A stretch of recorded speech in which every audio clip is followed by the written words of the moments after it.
All right, live and recording. This is Market Week Live for January 9th, 2026. Information and support for traders and investors. Welcome, everybody. A lot of people pouring into the room, and welcome to everybody who's watching this on YouTube on that stream, and anybody who is tuning in at either the video or a replay on this. We're so glad that you were able to come in and take a look at all the great stuff that we have to offer. Coming up in this show, we're going to have our express round, and that's for level 1 to 4 members. They're participate in the Q&A. The floor will be yours, whether it's about our services, trade planning, chart analysis, trading issues. Glad to answer any of those. Also, if you have an issue with the services, you could just put it in on the chat, and we'll see if we can answer you there. Matt is going to review our services to you, and this is the final weekend of our holiday specials. You really want to take advantage of that. Matt's going to show you what that looks like. That's for Give the Gift of askSlim and the Amazing Day Trader.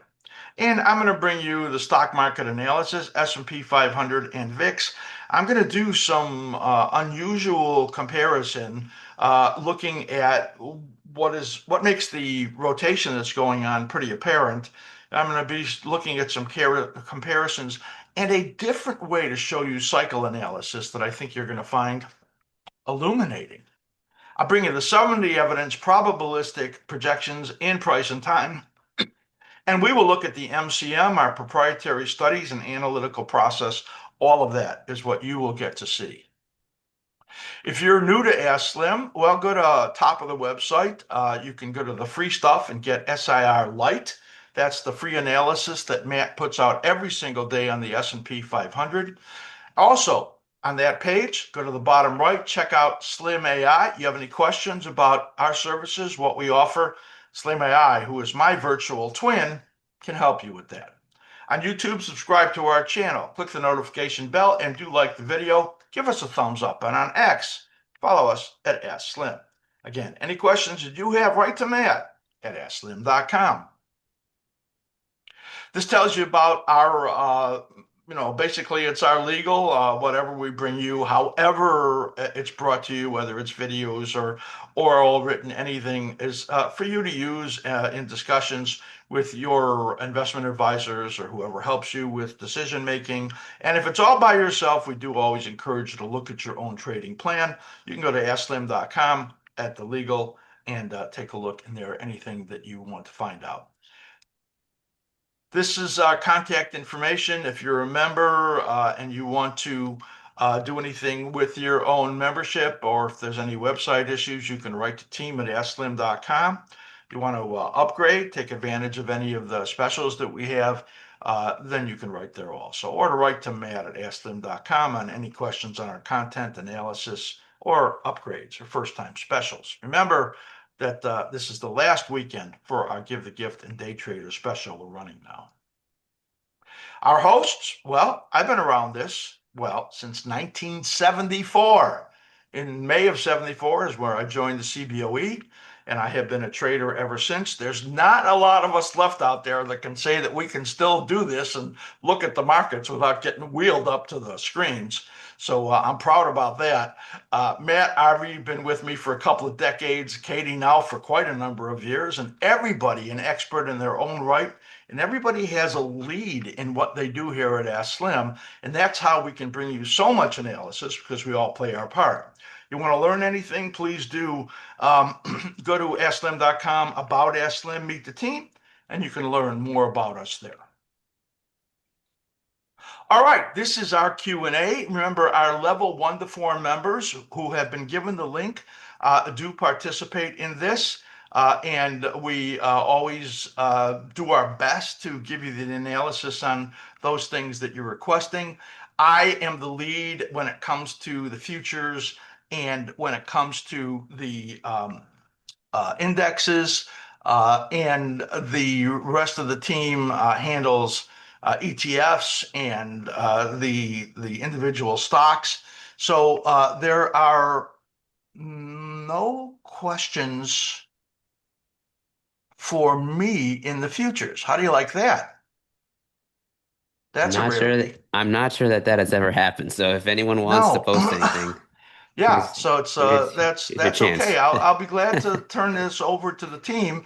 And there I see PLTR, Tesla, Microsoft, Apple, Oxy, Disney, and UNG and Bitcoin. They got me.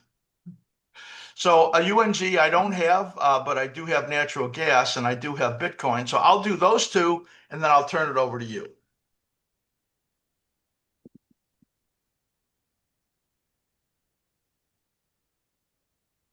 All right, so let's move into natural gas forward slash NG. Now, natural gas has been, quite volatile. It's been coming down here as there we go, as after a big upside spike on European demand in cold weather, it then began to move down again. If you look at the bottom in here at the harmonics, this is astounding and they're magnificent. It's a piece of art when you look at this because there are such gorgeous rhythms that are in here. And if you look at this and you understand cycle analysis, it tells you so much. It makes sense that during the periods where there are a convergence of cycles of different periods, there is selling that comes in. And you can see that here and here and here. Those are when all of them are coming down. So this downside movement here is right on time. It's not that it wasn't expected. Maybe the depth of it is stronger to the downside than I would have expected. But you see, we're getting late in here. This becomes a buy zone. If it gets underneath this level here at about 322, I won't be that thrilled about buying it until they, settle down and give me some sense things are improving. But here you see the weekly here as the momentum turned over right there. And we've been in negative momentum on the natural gas market now for the last month. And you can see that has not lied. It's really given you a good sense for the weakness in the market. So combine the momentum, combine the information from the cyclical rhythms, and you see why it's declining. Now, I see it as a buy zone, but we have to actually get some sign that it's bottoming for it to be a real buy. Here is the cycle patterns here in the daily chart. Now, I want you to see a few things that are important. During this period where the market turned weak on the weekly chart, it did so here on the daily. This is the reversal scout here. And the slim ribbon right over here, PO on the bottom, gave you these signals. And then right here, right where this was going on, it was giving you signals warning you of downside momentum again. And there it comes. So where are we now? Well, you can see that there's a convergence of cycles that comes over here into late February. So that says to me, if you get a rally in here, it's likely to fail and come down into late February. How does that align with the weekly? Well, there's late February right over there. So that's why I have the timing in here the way that I do with the low and the weekly chart likely to come out here into February. That aligns with the daily chart that says if you're a short-term trader and we get a rally here, what's the probabilities? It's likely to fail and then get down below these levels again. I'm hoping for some kind of a compound bottom in here where they don't get a lot lower and then have this positive configuration on the weekly chart setting up the rally. So we don't have it yet. It really looks like it could come. And that is a look at natural gas. The other was Bitcoin, is that right? And forward slash BTC. Now, Bitcoin, I've made no secret of the fact that I've been extremely negative on Bitcoin. And it's not only because I look at the technicals, it's because I look at the functionality, the utility of Bitcoin, and it doesn't compare to most of um, the other cryptocurrencies out there that have a function, that have a utility. For cross-border currencies, transfers, it's going to be everything built on the rails of Ethereum. Bitcoin doesn't have that ability. So anybody who's investing in Bitcoin is doing so because they think the price is going to go up. It's just a matter of that. It's a speculative vehicle. So when Bitcoin turned down over here on the weekly chart, it said it was likely to fall into this time frame, which it did. I thought it would get under this level and maybe even get down to this level, which is at around 74 or 75,000. But you can see that it's putting in this bottoming shape right over there. So that's why I'm forecasting up here that it's going to get up somewhere between 98,000 and maybe 109,000 before it then turns down again. So this, I would say, with the momentum turning up and this looking like we're now in these rising phases, the green dash is Ethereum, that it looks to me like the long side is the right side for the moment if you wanted to be a trader in here. The look over here at the daily chart, and you can see, well, this low came a little early, but not that early. And you see it pulling back right over here, but you have conditions in here that are beginning to change. So you see look at how negative this was and how the signals were telling you to expect downside resumptions and momentum. So it went neutral right over here. And if that's green, I can't see it because I'm colorblind. I think it's still blue. So it hasn't turned positive yet. But once that turned positive, I mean, we could expect there's the 100,000 level right over there. That 78.6 is at 104,000. So I could, it's realistic that we could get a trade to the upside here, up into that, over 100,000, not too far off. And you could see how I'm using this information, where there are cycle rhythms, where certain things that are happening at certain time frames, and then the momentum is changing. That's all using this layers of information that we have. And I'm going to give you a good example of layers of information when I look at the stock market a little bit later on. So do I have anything more in the futures here? Da, da, da,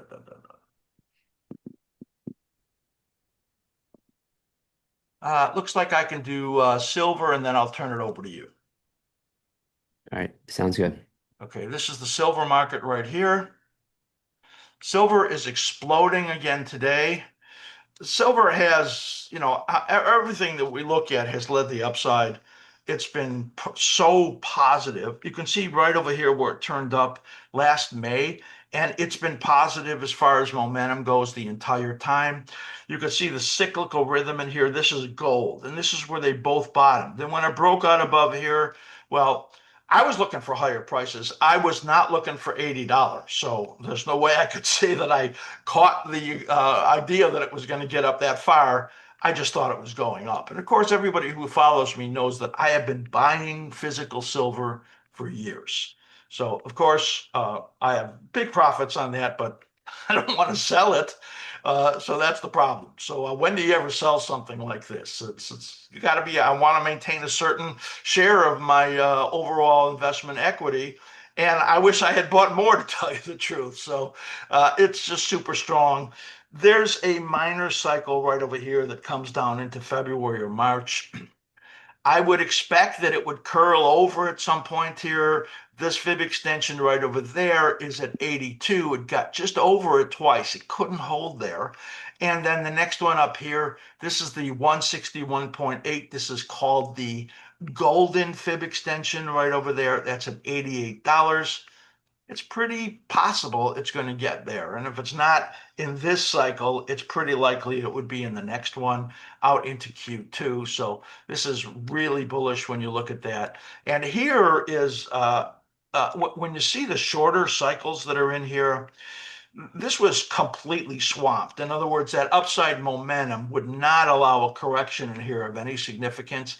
The same thing is going on right over there. I'm just going to duplicate that because this is very swamped right over there. Momentum super strong. I'm looking for like a little dip over here. Maybe I was hoping it got back down here and under the 74, maybe the 72 level, so I could step up and buy some more, but it doesn't really want to do that, does it? You have this little double top here. I'm thinking it's going to pull back again over the next week and, maybe not give a whole lot of ground in there and move up again. I'm also afraid that that little low right over there at 73 and a half is the low that came early. So this is just super bullish when I look at that. Look at let's go back right over here to the daily chart for a second. Look at the slim ribbon PO, as each of these signals said to you, upside momentum resumption, upside resumption, upside resumption. and then again here, upside resumption. It's very hard to get anything what looks this strong to move much to the downside. So you see we're running out of time here, and then it's going to move up again. So if you're shorting this because you think it's crazy overpriced, you're really setting yourself up because you're fighting the market. You're putting yourself in a very low probability situation. If there's anything that we do is we try to put you in high probability situations. I mean, that's really maybe the core of what we do, is to look for this probabilistic analysis. How do you get on the right side of the impulses? Well, looking at these charts, you could see it would have put you on the right side for the upside impulse. It doesn't mean it would happen, but that's the probability. So that's why we do the kind of analysis we do. And I hope that was very clear to you. I'm going to turn this over to the team so they could then take over. Okay, let me share my screen. The first one that we're going to look at is Disney. And Disney is just a couple of weeks off of its intermediate weekly cycle low, about 7 weeks, and starting to move up. You can see the wicks on the top of these candles. I'm not really excited about Disney. I'll show you the long-term chart in a few minutes, but it could possibly, we've got earnings coming up, it could possibly make an approach to these levels of that prior cycle peak around 125. If it wanted to really improve, here's the intermediate 61.8% extension at 130. And we've got momentum that's curled up so far, not really impressing to the upside. Over on the daily chart, here was that corresponding intermediate and short-term low, made a nice move up, had a retracement, and now it's just kind of moving sideways. You can see how flat the reversal scout is here. Just for fun, let's go and take a look at the monthly chart, and you'll see why I'm not really excited about this. There was our monthly low, and this just momentum moving back and forth, up and down.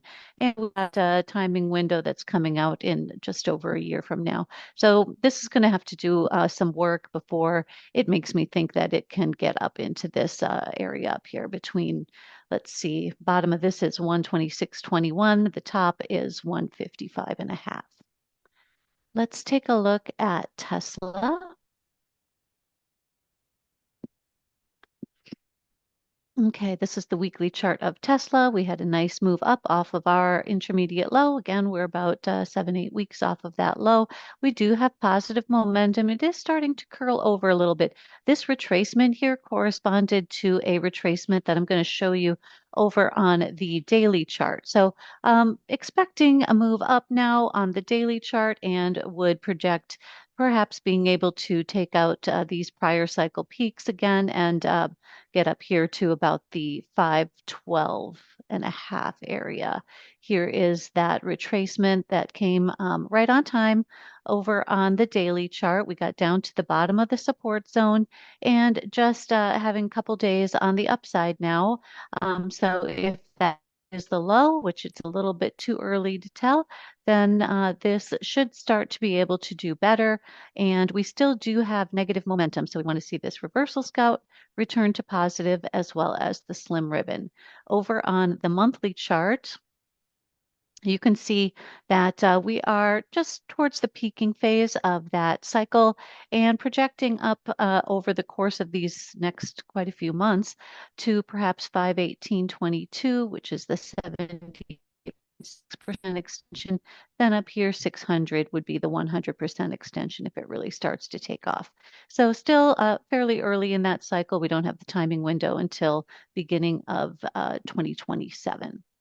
And another one that I was going to take a look at was Palantir. Let's go over here. So here's the weekly chart of Palantir.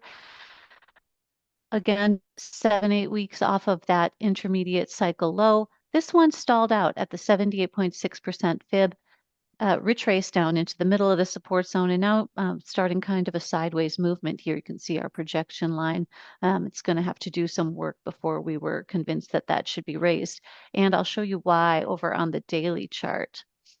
So here was the daily cycle low formed just a couple of days ago on the 2nd and moved up, stalled right there in the top of that resistance zone. And now again, just moving sideways. This is not really doing what I would expect it to do, considering the phase of the cycle and also where it is on the weekly. So perhaps this just moves sideways. I'm watching this because it has negative momentum. So negative slim ribbon, negative reversal scout. I would not be anxious to buy this one right now. A couple of requests that had come in on Discord yesterday for long-term charts of IWC. IWC is, there we go, microcaps. So here you can see we've got a large dominant 48-month cycle that's broken into minor third cycles. Those are pretty clear. You can see some of them are clear here. This one was just a sideways movement. This one had a good retracement, came down when all of the cycles came down together. Again, just a sideways movement. This one came down nicely. So here was our first minor third cycle, very strong move up. We are expecting a trough for the second minor third cycle out in the later summer, perhaps July through September timeframe. And then we could, depending on what kind of a retracement we get, we could see higher prices. But for right now, this is showing no sign of any kind of retracement, just very, very strong. Let's take a look at the weekly chart of this. You can see this big move. Here was the retracement as it formed the weekly cycle trough, moving up again this week, also very strong. This cycle does retrace into July. See that time is 7/12/26. That's the ideal cycle trough. So this could give us the trough of the minor third cycle here on the monthly chart. But so far, there's absolutely nothing indicating that we should short this or be anything but a buyer. Very strong positive momentum. And the other one that was requested was ACWX, which is medium and large cap stocks in companies that are not US companies. So you can see here is the monthly cycle. We've got 28 months and we are moving towards that peaking phase. The next level up is 73.34. That's the 127.2% extension. This has very strong momentum as well. Timing windows due to begin in May of next year. On the weekly chart, we've just several weeks off of an intermediate cycle low. This was a very shallow retracement moving up now towards these levels. Nothing here says anything except to be on the long side. So those were my charts, and I will hand it over to you, RV. All right, great job, Katie. Well done. Let me go ahead and pop over the screen here. You'll take a look at Apple first, which is actually in pretty bearish pattern. Let's give it a second. All right, it should be loading here. So let's pull up the weekly chart. Weekly chart, you can see this one, this formed its high right there. RS has now moved down. Okay, so we have a trough that's due, again, somewhere around the end of Q1 2026. A lot of lows due somewhere around there.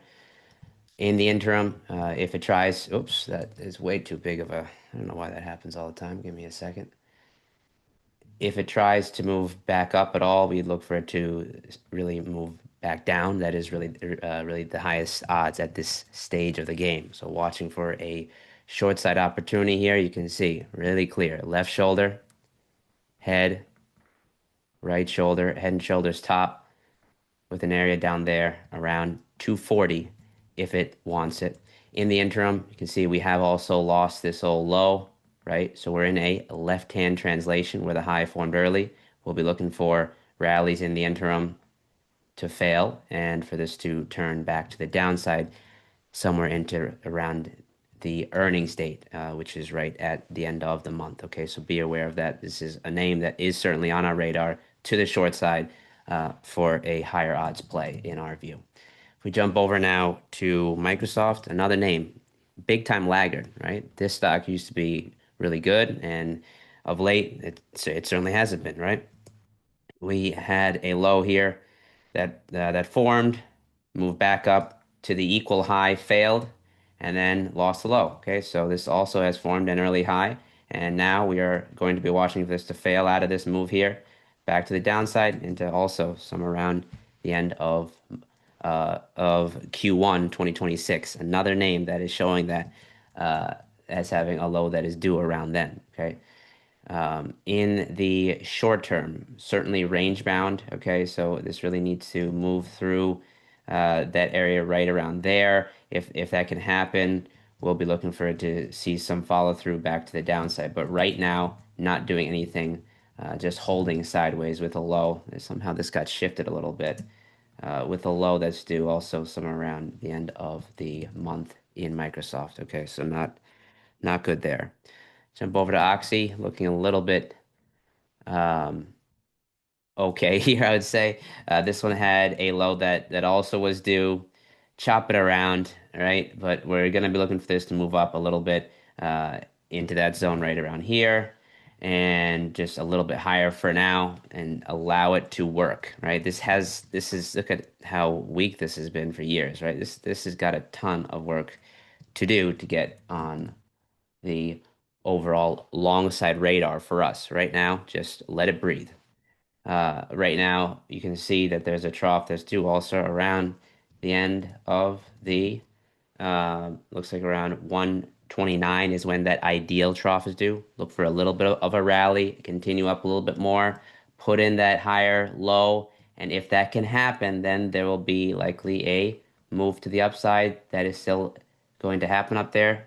Something similar to that overall shape of that move, right? Form that higher low, turn right back to the upside into the areas that I've drawn here on the chart for you. All right. Finally, we'll shift over to VRT. VRT is a name that I think is actually quite interesting. We had a low that was due. It formed that low, moved up, failed, put in a lower high. Here's your lower high versus that high. And now look at this.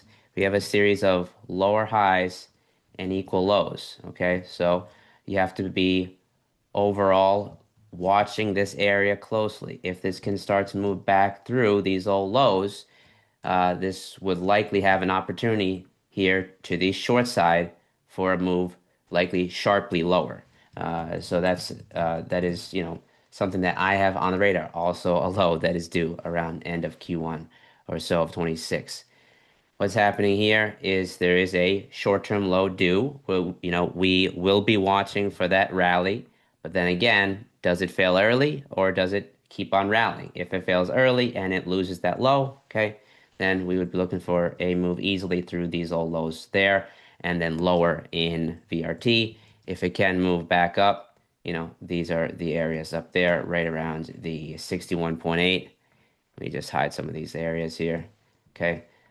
These are the areas here if it wants to, but watch closely. If it fails around there and turns down, that would not be good. If it moved up and out, then that would be good. Right. So in the interim, just in a holding period, and that's a look at VRT.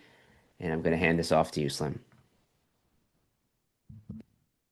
Okay, great work, everybody. I have a couple more questions I'm going to answer, a few more. DJV is asking me about TLT, which of course is the 20-year bond. Wants to know if that made an early low. I'm not going to show the chart. I'm just going to tell you it might have actually. It's pretty close. It wouldn't actually be that early on a short-term basis.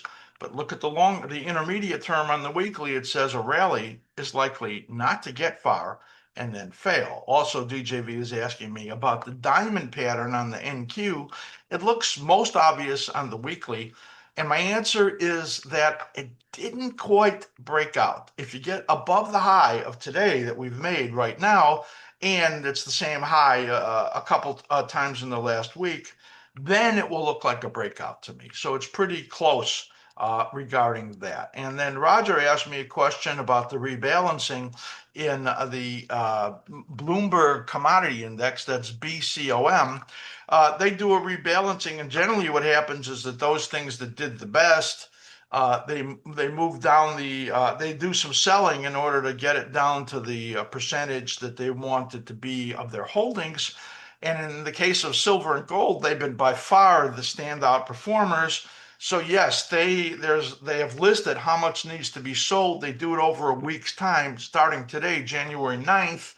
And that is supposed to put pressure on the metals. But look what they're doing today. So, basically what happens is that the people that really want to buy or need to buy, remember that hedgers need to buy. Those are the people that use silver. That's what's called a hedger. It's kind of different language than what traders use, where you buy something and sell options against it or some other like instrument and hedge it that way. In the commodity language, a hedger is somebody that needs to buy the commodity because they have a commercial use for it. In the case of that demand, it's really high. It's very strong. And also those that are just waiting for pullbacks. Well, today's a day where they expected some selling to come in, and it's not coming. So the buying comes in. And we may get some waffling back and forth over this next week as the rebalancing goes on.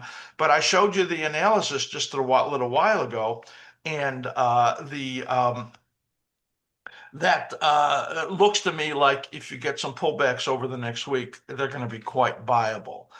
Somebody's asking, DJV wants to know the symbol. It's BCOM, like Bloomberg Commodities, BCOM. So that's what's going on, and it might bring a little bit of selling coming in, but overall, uh, we actually spotted the rounding bottom in there that took months and months to form and talked about when it broke out, and that's really what's going on. And I think we're only in the beginning of a major commodity bull market. And that's because we have just a tremendous amount of spending going on in this government, and that's going to mean inflation. Of course, tariffs are inflationary, though we haven't quite seen that come into the market yet. So I think that we're going to see a huge move in commodities over the next maybe years. That's it. That's what I have to say. Anybody else has any questions of anything that we missed, you could send those over to one of us or to team at askSlim.com, and we'll be able to answer you on that. So we're closing our Q&A right now.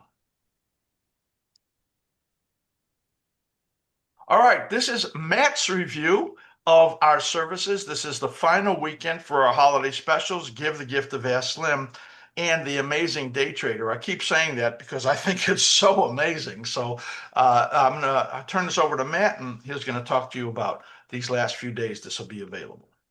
All right. Thanks, Slim. Excellent work, team. It's always fun to watch the team do their analysis and listen to those reviews. Okay, as Slim mentioned, I'm just going to step through briefly the services available here with askSlim. You should see the homepage of the askSlim website. At askSlim, we offer several premium membership options with a focus on technical analysis services, trade planning tools, and education. I'm going to go over to our memberships area here. We have 4 premium core memberships levels. So we have a level 1, 2, 3, and 4. And then we have a separate standalone day trader service. And how this works is that as you go higher in the membership levels, you get more extensive technical analysis coverage in terms of the number of markets, stocks, ETF, futures, and then additional access to our charts and custom indicators, and then live trade planning tools. So as you get into level 3 and level 4, that's when you start to get access to the real-time information in terms of the trade planning tools like the market conditions monitor. And then when you move into level 4, you actually get to download and import the Thinkorswim Toss Schwab charts that you see us put up on the screen during these reviews. And those exact charts that we've done our work on are posted in our level 4 membership area with our chart grids that you can then import. So that is an amazing way to get your hands directly on the work that we do and see it live. So as Slim mentioned, this is it. This is the final weekend for our holiday specials. It doesn't get any better than this in terms of what we offer throughout the year. So if you were considering an askSlim premium membership or looking to upgrade, this is the best time of the year to do it. I mean, it's always a good time, but this is the best if you're looking for a little bit extra discount or give back. And that's what we're doing with these holiday specials in terms of our core memberships. So level 2, 3, and 4, you save over 35% with each one of those.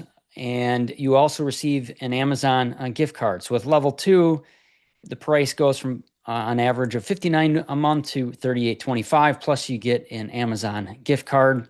And then with level 3, you would save from $119 a month to $77.33, plus a $50 Amazon gift card. And then with level 4, from $159 per month down to $101 and a quarter for a 3-month period. Each one of these is for a 3-month non-recurring special offer, which just means it will expire. We'll send you an email or two letting you know that it's going to expire and provide you with another opportunity to continue.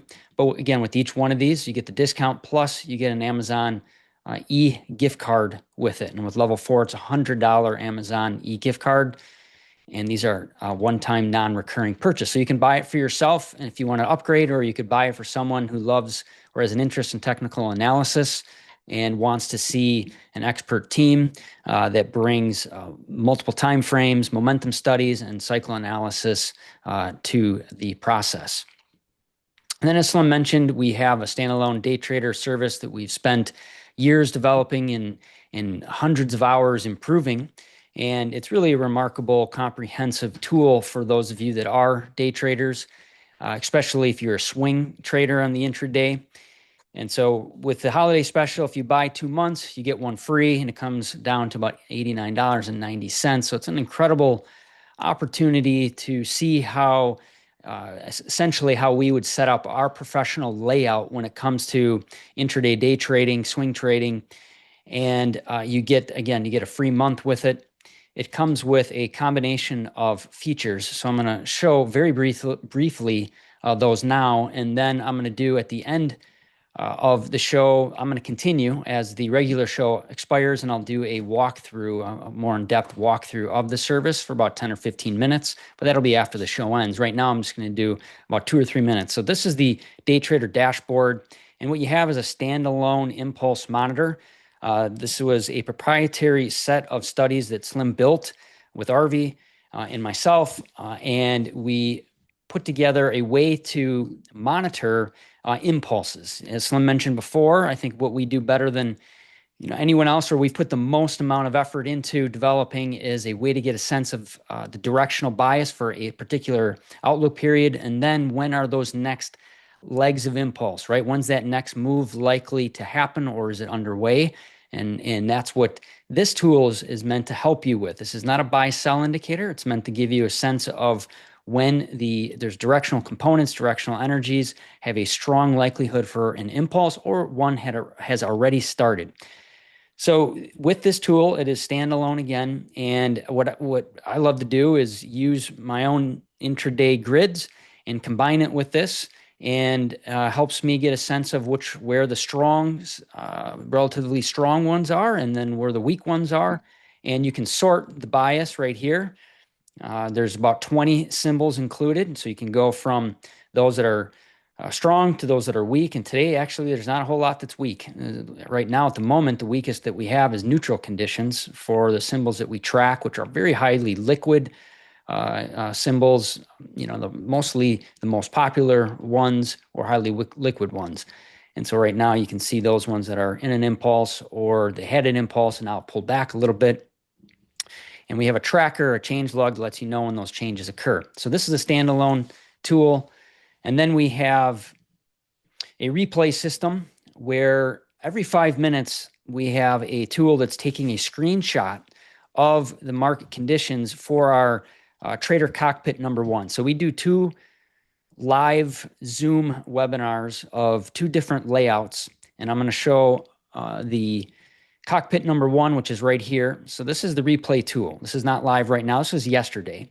And what you can do is you can just fast forward 5 minutes at a time, and you can see the changes. So it's designed to help you get a sense of market conditions relative to our indicators and help you build your process around it. And you can see yesterday, as I go from left to right, you have the impulse monitor, then we have an 8-minute strategy setup that has a set of indicators on there.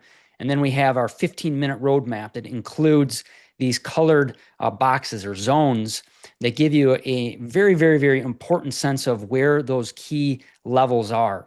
And when you have a level, when you have a yellow zone, which you can see here in the SPX, there's yellow zones in all three of the indexes, but they're going to be different. That lets you know that there is we call it the acceleration zone, where there's a high probability, especially when you have our momentum trend indicators. This is the reversal scouts at two different time frames within the 15-minute, two different look back periods. When you have those in the same direction as the acceleration zone, there's a very high probability of a 70% or more of that acceleration zone to be captured. So you can see here it got down, cleared that acceleration zone. Interestingly, then if I move over to the NDX, got into a key intraday support zone, and then you would expect to see some reaction. So that's the whole purpose of it. If you're trying to capture, say in the SPX, if you're a scalper, 2-3 points, 1 to 3 points. If you're more a minor swing trader and you're looking for 3 to 7 points, or if you're looking for more of a major swing where you're getting from 10 to 15 to 20 points, this helps you get a sense of those zones where you're going to get likely reactions. And as I go then and fast forward a little bit, you'll see how you got this reaction very, very right where it's supposed to be. And this information is provided to our members before the market opens. So that's really important and impressive that you get this before the market opens. It's live during the market, and you can monitor the movements relative to these cockpits grids that we've set up. And you can see how much stronger. So it's a really great relative strength structure as well, where you can see the price action in the SPX, in the NDX, in the RUT, and if you really want to trade the strong of the three, you're going to get a very quick handle on that. We have the stochastic momentum index on the bottom. You can see, if I rewind this just a little bit here, how much stronger the Russell was yesterday very quickly. You get an unbelievable sense that the strength leader of the day was going to be the Russell. The other two were basically failing, and the Russell was already strong. The SMI was already positive, and then it just continued and it got through that first acceleration zone. And for some of you, that might be your day's over. You captured, this is an amazing move, 20 points in the Russell in 30 minutes. You might be done for the day and you're out and you're enjoying it. For others that are really trying to figure things out or want to play the more of a choppy period, and then you can look at the NDX, because that's what you got out of the NDX. It was incredibly choppy. So, and then we have other tools in here to help you get a sense of the price maturity of the move. We have what we call the trader radar, which ebbs and flows. You see like this wave-like experience, and you can see how the Russell was choppy, and all of a sudden the wave starts taking off to the upside. The bars start to change from pink to then green, letting you know the positive underpinning energy is starting to emerge. So, this is all about providing you with a sense of bias. You have to figure out what your position bias is going to be. So you're going to have great tools to help you with that. You absolutely have to know where the key levels are. And if you're not looking at key levels, you're going into the day blindfolded, because there are reactions constantly happening, and depending on your outlook period of scalping or minor swings or major swings, you need to know where those key levels are, and you need to know where the relative strength leaders are, because that's where you're going to get those bigger moves, those bigger impulses. You can see the impulse monitor, so it was turbo on, which means there's extra oomph happening, and that was in the IWM. So fantastic tools. This is Cockpit 1.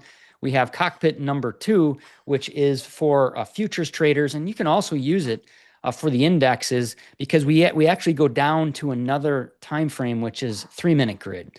So this is a live look at Cockpit number 2, and actually I have up on here it's ES. We have ES and NQ on there, and we go from the 15-minute to the 8-minute down to the 3-minute for the scalper. And I know there's a lot of information on here. I'm going to step through this on a walkthrough.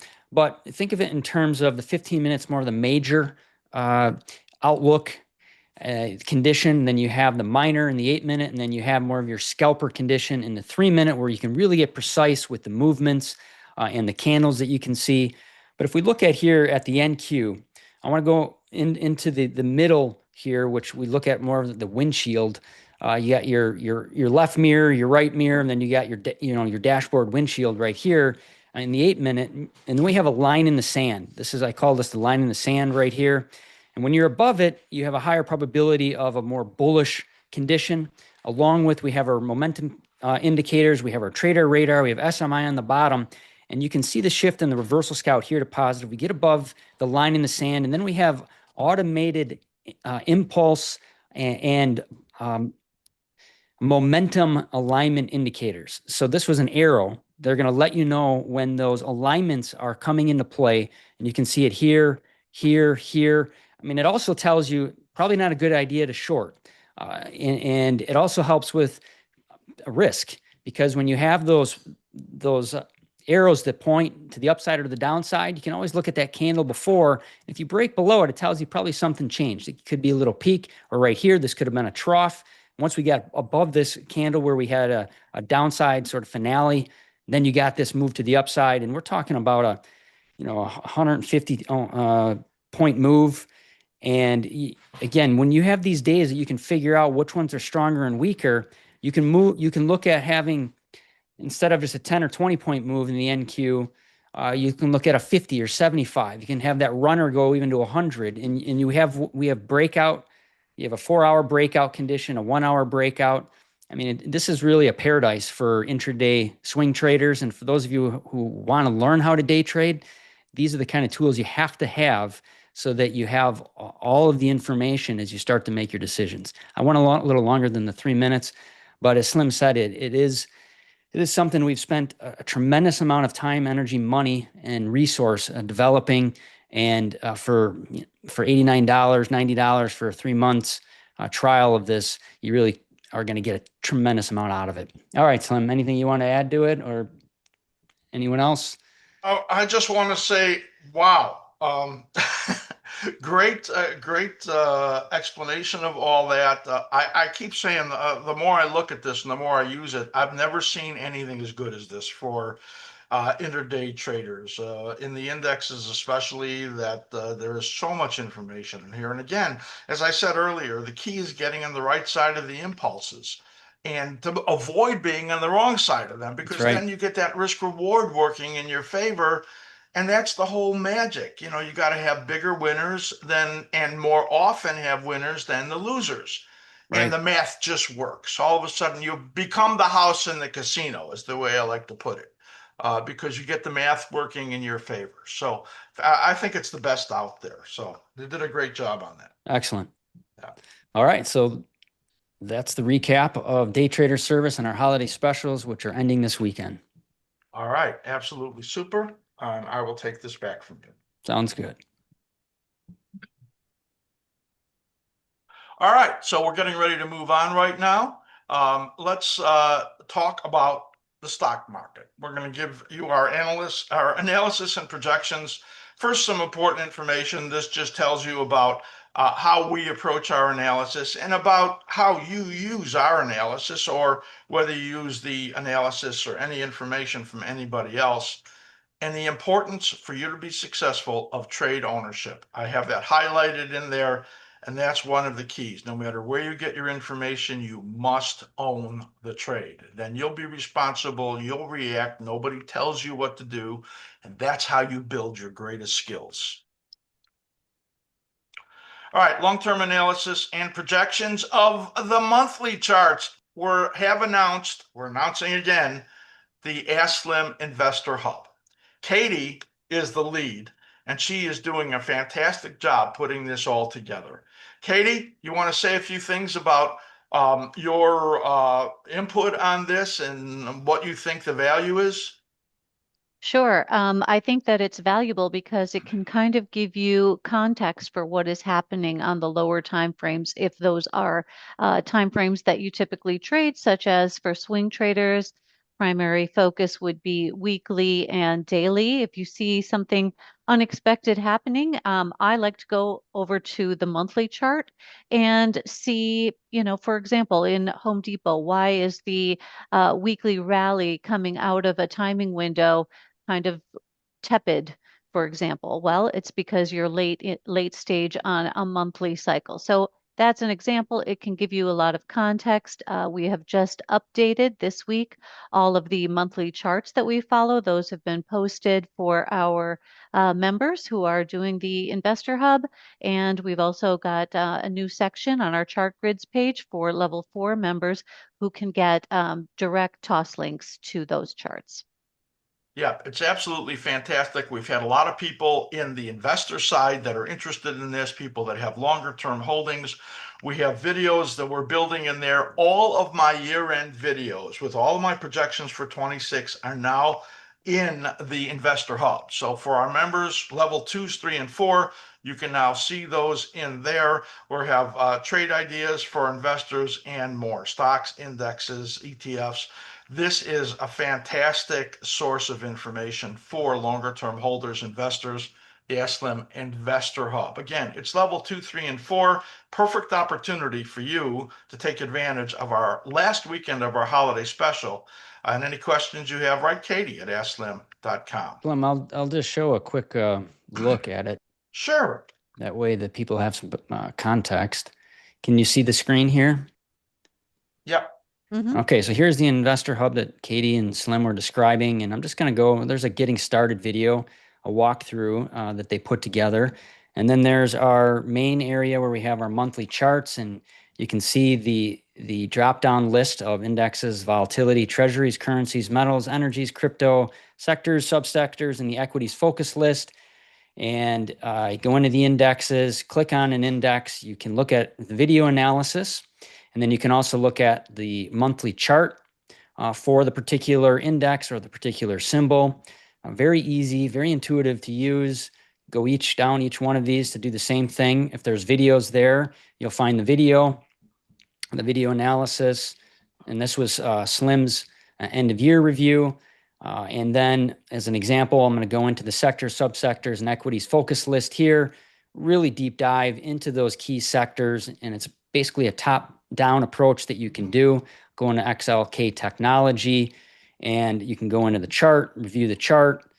So very, very, very helpful for those of you that are investors or active position traders.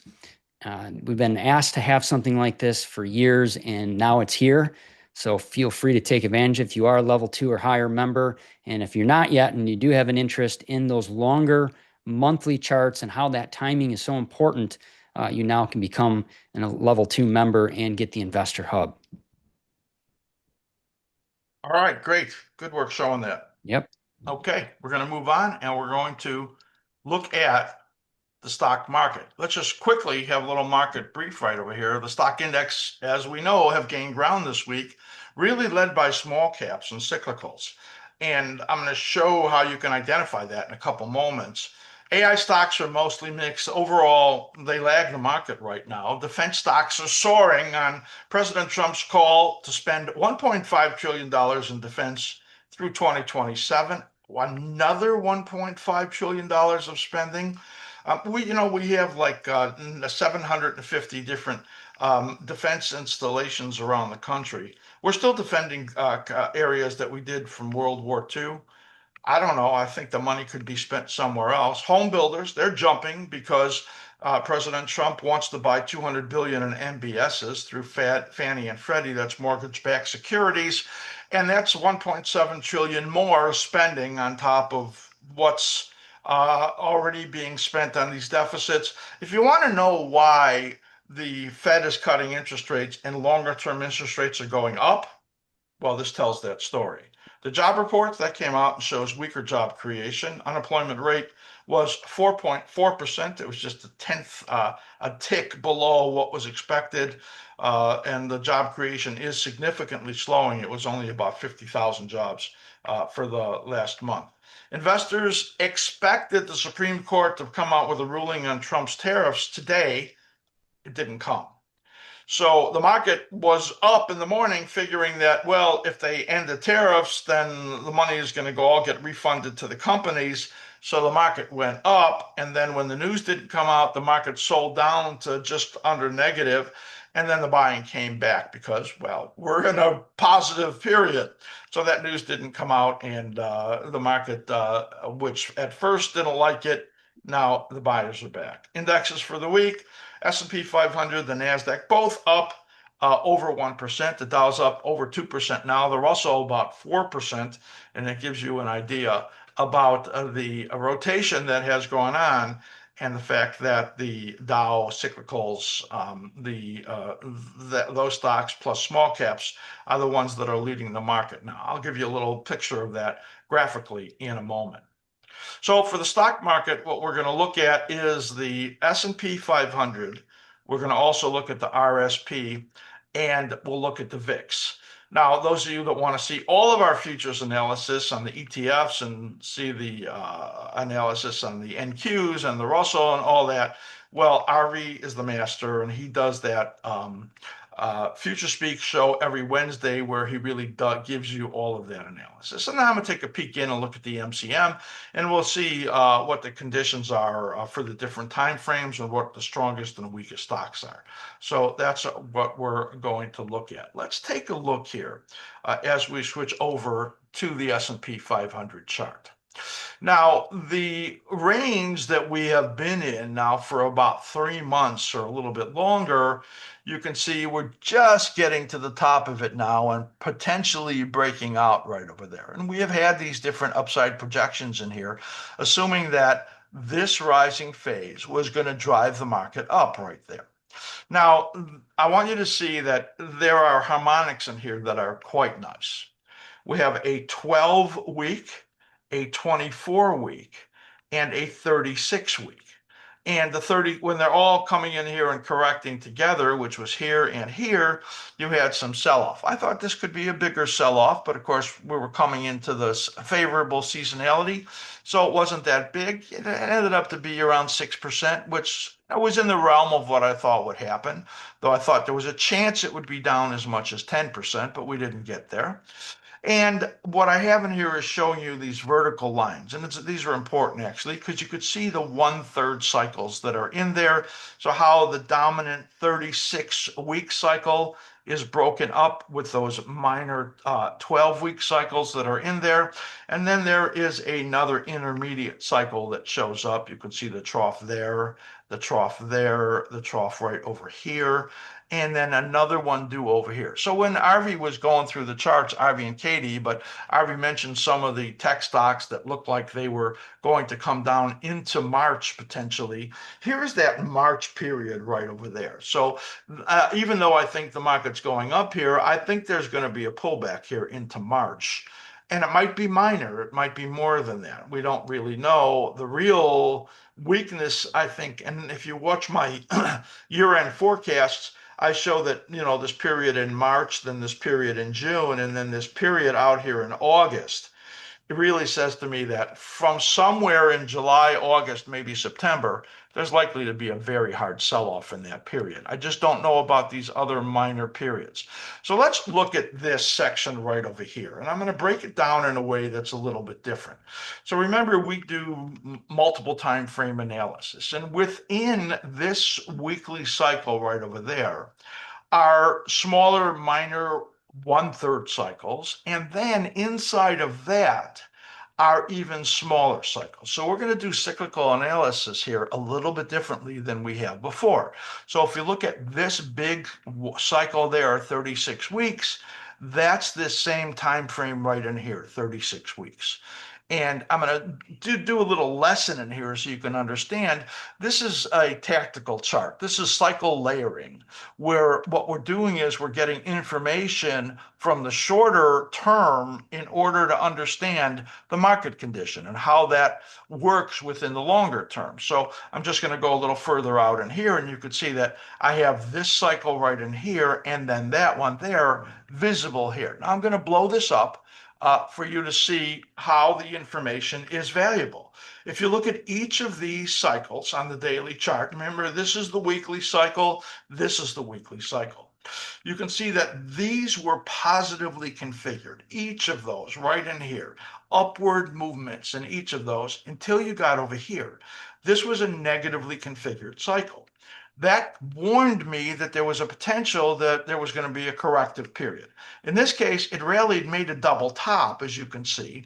And then when it broke underneath that minor cycle, there was a warning. And there was where your red arrow comes in, telling you from the slim ribbon. And then when it gets under this cycle right over there, it really says there's trouble. And that's where it came down. So you had a minor negative cycle and a negative cycle right over there. When this was over with, when that timing was for the rally to begin again, you began to get these positively configured cycles. And each of them has a higher high, a higher peak. You can higher trough, each of those that you can see as those cycles break down. Now, let's look at what happened in here when this cycle was the timing was for the weekly cycle to correct where that weekly trough is right there. It then gave you this neutral looking cycle as it corrected in here and had that 6% decline in the stock market. But the time ran out on the weekly cycle. As you can see right over here, that trough was due. So then it began moving up again. And where are we right now? Well, we're moving up, and you can see that we have this cycle completed. And I expected that December would be sloppy, and you had a sell-off before Christmas and a little sell-off here after Christmas, and then it began to move up again. Here is that cycle there, and now we're moving to the upside. What do I learn from this? Well, there's a key level right over here on that low, and that low is 68.24, 68.24.31. If it broke that, it would be a warning to me. If it broke the weekly cycle level right over here, and that lower there was 65.21.92, then it would tell me there are a lot of trouble. There's a lot of trouble in the stock market. Right now, all I see are things that are positive. Again, you have the slim ribbon PO giving you the positive signal right over there. And then moving to the upside, this is your option bias indicator. It says keep your positions biased to the long side. It went negative here for about a week and a half and then went positive again. You can see that right over there. And look at it as this market was going up in these positively configured cyclical patterns. The option bias indicator was green the whole time. And the slim ribbon PO continually gave you signals of momentum to the upside. Huge value in using our indicators and the multiple time frame analysis. So this is a cycle layering. This is a tactical chart. I don't show this very often, but I look at it pretty often. Of course, any of our members that have questions on that, you can write to team@askSlim.com. This, of course, we're going to be keeping our eye on. Are we going to keep getting the upward formations like we have right over here? Or are we going to get the breakdown and all of a sudden momentum conditions turn negative? Right now, it's saying be long.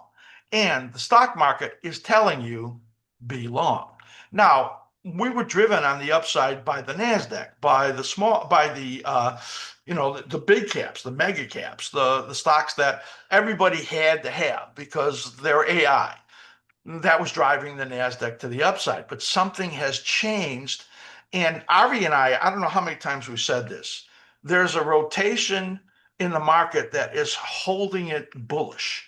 And if you can get the weakening in the tech stocks and then the money moving into other sectors, it will keep the bull market alive. Now, I've been very skeptical because of valuations, but the information has kept me bullish. And that's what we do as agnostic analysts is we use the information as it comes to us. So this chart here is the NASDAQ's on a daily chart, and that's on the left.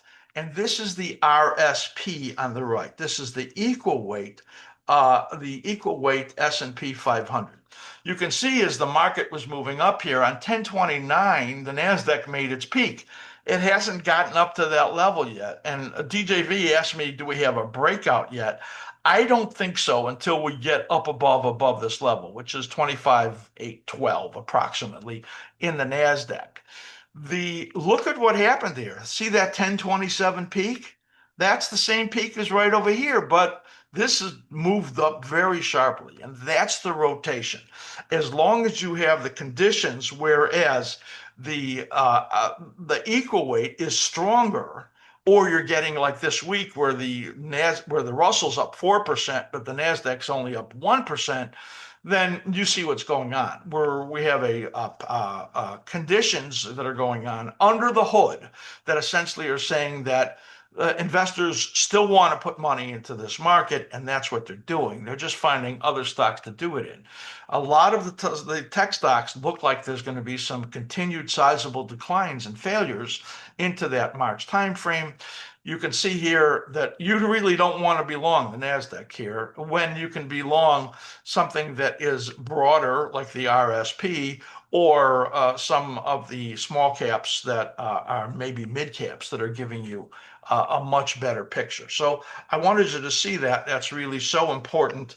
Looking at that and teaching you about this multi-cycle layering and how I can look at the market in a way that very visually tells me key levels, key shapes, and what the conditions are. And when you look at momentum, you look at the conditions, you look at these cycle layering configurations, as we call them. It gives you a full sense of really understanding the market, and the market right now is remaining bullish. Now, for how long is that likely to happen? Well, let's take a look at the VIX, which has some messaging for us in there. And this is the VIX weekly chart on the left. This is the VIX daily chart on the right. So what I'm getting in here based on the shape of the cycle on the weekly chart, let's just look a little tighter in here. This comes out somewhere into February. Now remember, we're looking for a decline into sometime in March, maybe April. So based on the charts that we're looking at in individual stocks, this is telling me that you're likely to have continued strength into sometime early to mid-February. When I look at that, when I look at the daily chart right over here, that trough right over there is January 27th. So the next trough out over there is March 2nd. I suppose that it's possible that the market stays strong until through the end of February, and then March into April is where the hardest sell-off is. But this gives me an indication, looking at the timing in here, that if the market does get some sell-offs now, they're likely not to hold. And we've seen that in the choppy conditions we had in the market today on Friday, as sell-offs came and then the buyers came right back in the market, with the S&P being up 30 and then all of a sudden to the downside and then up 40 again. So the buyers are still there. You can see here, looking at these negative momentum conditions in here, saying that it's likely the VIX is going to continue moving to the downside, and we can see that, and that's helping us understand the condition of the market. So that's a look at the charts I'm going to share with you today. I hope that you found that to be absolutely illuminating. Again, those multi-time frame cyclical layering charts do so much to really help you get a good understanding of the market. I think I'm going to have to put an addendum on that regarding the a cycle analysis workshop to look at that sometime. So let's take a look here as we switch over to the MCM, the Market Condition Monitor. We're looking at the intermediate now. This is for levels 3 and 4 members. So if you want to take advantage of our holiday special just this weekend that's left, you can get this on the intermediate time frame right over there. As you can see, I have it set up. They're very bullish. I mean, all of our algorithms in here are set up as very bullish. If I look at the short term in here, it's very bullish. If I look at it for the near term, that means you're a swing trader for a few days. They're very bullish. So for those of you that are, intraday scalpers, that's the intraday right over here. And while the market's pulling back right now as I'm doing this, so they have gone to neutral, that's only available to the level 4 members, by the way. So that's very bullish. Let's look at the short term just to get an idea of the top stocks that are bullish or bearish. Here's the very bullish one, and you can see in here, as I pull down in here, we have Jets, SLV, of course, FEZ. The European stocks have been fantastic. FCX report, of course, in the copper and metals area. Boeing now getting a lift, of course, with all the money being spent in defense. Uranium, super strong because uranium may be the way that AI is going to be fueled. Martin Marietta, Kinder Morgan, Lam Research, ITA, and France. Look at that. And Korea, all of those are bullish. Canada, you can see all of those are very bullish. Let's see the ones that are set up as very bearish. And you can see in here DT, Hewlett Packard, Zscaler, Fortinet, EQT Corporation, Datadog, ServiceNow. We did the analysis on natural gas earlier, so you could see that. Robinhood, very bearish. Autodesk, very bearish. So of course we have 300 and something symbols in here, so it really is extremely helpful when you look at that. So again, we go back to the indexes right over there, and if you want to get alerted for when there are any changes in there, you can just go into Notify, download our alert app, and you can have it giving you alerts right on your desktop. So right now, S&P 500 is very bullish, as you can see. I'm going to have it notify me in the short term when it's neutral. All I have to do that, and then it will notify me right on my desktop. And you can set any of the symbols that are on this to be able to do that. So that's a look at the MCM. And that is everything that I'm going to show you today regarding the analysis. But remember that there's a day trader special that we have. Matt showed you this earlier on in the show. You buy 2 months, you get one free. It is fantastic. Really, if you're a day trader, intraday trader, this is something that really is a great way to get you on the right side of the big trades, keep you on the wrong side. Keep you from being on the wrong side. Matt is going to do a special view of that just after this show, so stick around. And then the rest of our specials, all of this final weekend, and you can give the gift of askSlim. If you do a level 2, you get 35% discount. You get a $20 back Amazon gift card. Same thing, level 3, 35% discount. We'll give you a $50 Amazon gift card. And level 4 will give you a $100 gift card after that 35% discount. Absolutely fantastic. Go to askSlim.com, top on the right there, and you can see our holiday specials. Click on that. You'll get more information. If you have any questions, write to Matt at askSlim.com. If you're brand new, make sure when you go to our site on the bottom right, click on Slim AI. Any questions you have, well, you'll be talking to my virtual twin, and he will, or I will, answer questions that you have. Don't ask it to do analysis for you, because it's not going to do that, but it will help you with everything else that you want to ask about trading. And I think you're going to absolutely love what you see there. I know RV had to take off, so he's not with us. And so we still have Katie and Matt here. I think we're all done. All right. Great job, all. Yeah, super show. That was Thank a you, great Matt, show. Katie. Matt is going to do a show, so stick around for that and Yep. have a great weekend. Okay, All right. thanks, Take everyone. care. Okay, See you, Slim. See you, Katie. bye-bye. Bye. Okay, so those of you that are interested in seeing a little bit more of the day trader service, that's what I'm going to do. Let me just share my screen here.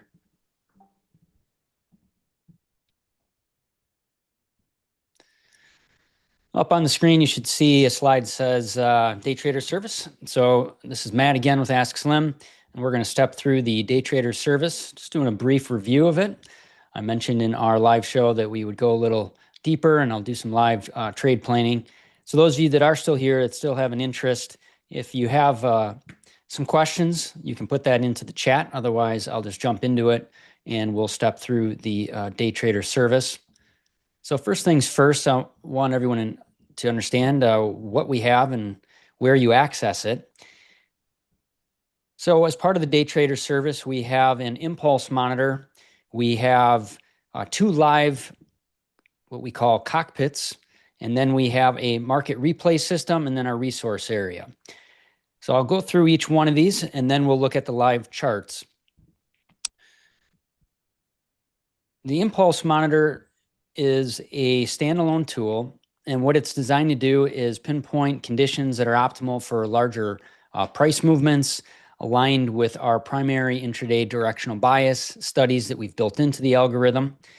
And we have a look at the indexes, And then also you can click all, and that will bring in the other symbols that we cover, which include Apple, AMD, Amazon, Baba, GLD, Google, JP Morgan, Meta, Microsoft, Netflix, NVIDIA, OIH, oil, got Shopify, SMH, TLT, Tesla, UNH, USO, XLE, XLK. So these are all great intraday traders. And this isn't a buy sell tool. This is meant to give you, again, a sense of the dominant directional impulse condition, whether one is unfolding or that one is already underway. And you just click on the sort up on top, and you can see the ones that are currently have an impulse on condition. So we look at either an impulse on or impulse off. If it's impulse off, it'll be red. Like right now, Shopify has a red impulse on, and then you have SMH, which is has a green impulse. And then when there's even an extra oomph of momentum, you'll see the turbo flashing that there is another set of momentum that is likely underway in that specific symbol. So this is a standalone tool that comes with the day trader service.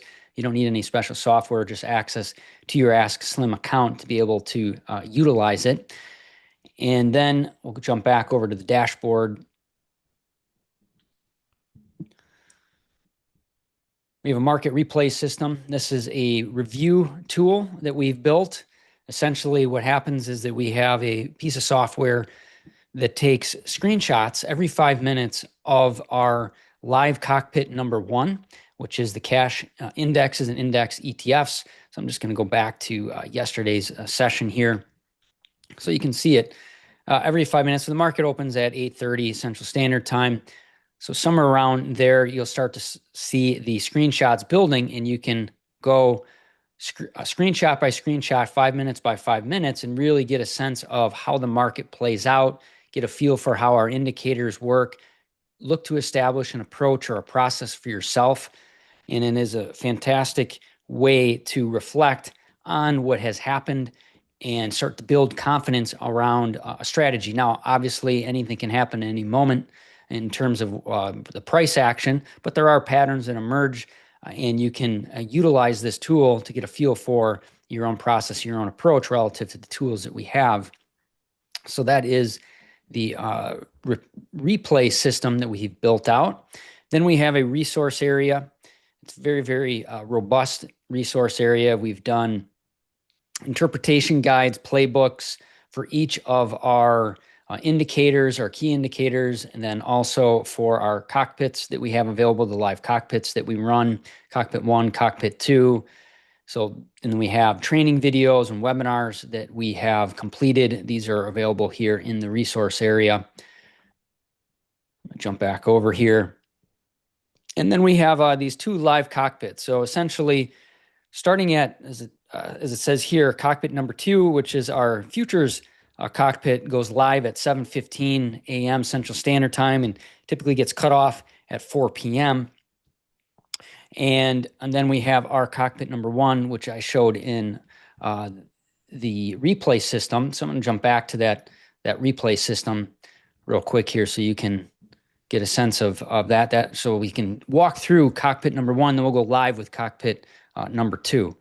So in the day trader service, if you wanted to see cockpit number 1 and number 2, there's a Zoom link right here. If I click this Zoom link, it'll take me out of the current Zoom I'm in, so I'm not going to do that. That's why I'm not showing that one live, but I am going to show you cockpit number 1 again and step through from left to right what is available in cockpit number 1.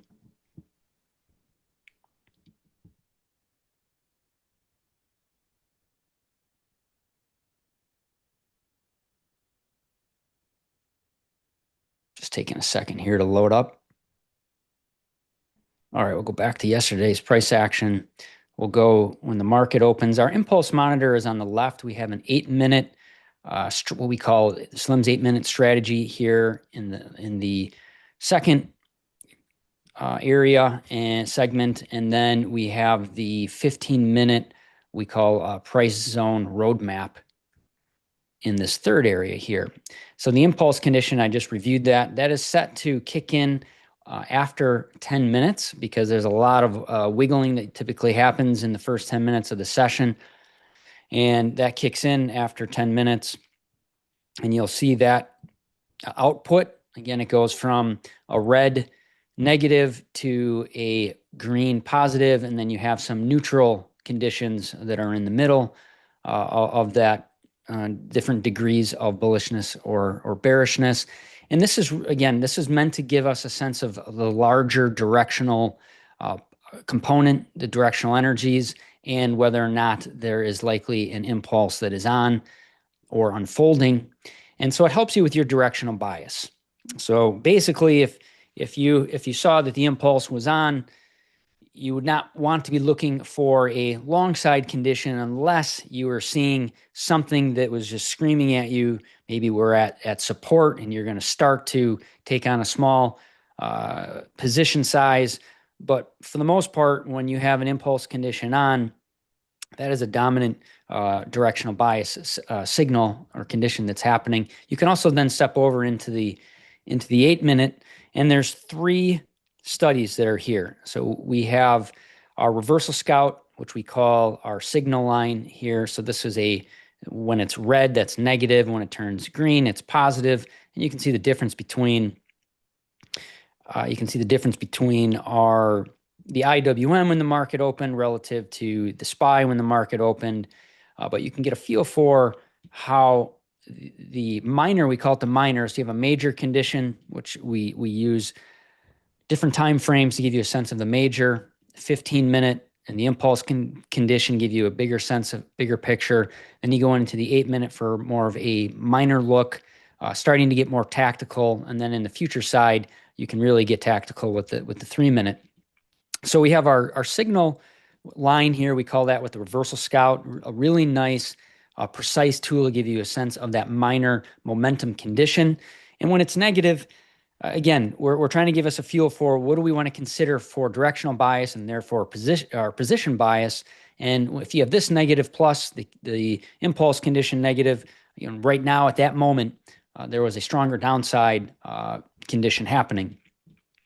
And then we have our trader radar, which is an indicator that acts as like a price wave, and it colors the bars. So you can see here that when it's pink, that's slightly bearish. And when you get into the deeper reds, then it's going to become bearish and very bearish. And then there's some warning signals on there, transitional signals as the market might be starting to shift or consolidate. And you could see that here we had a yellow warning. So you went sideways for a little bit. Then you went gray, which warns of a potential consolidation. But the momentum indicator was still negative. We were below our key 3 EMAs here that we use as part of the slim ribbon. So we bring those in so you can get at an instant, you can tell, are we above or are we below those EMAs? And we were below those EMAs.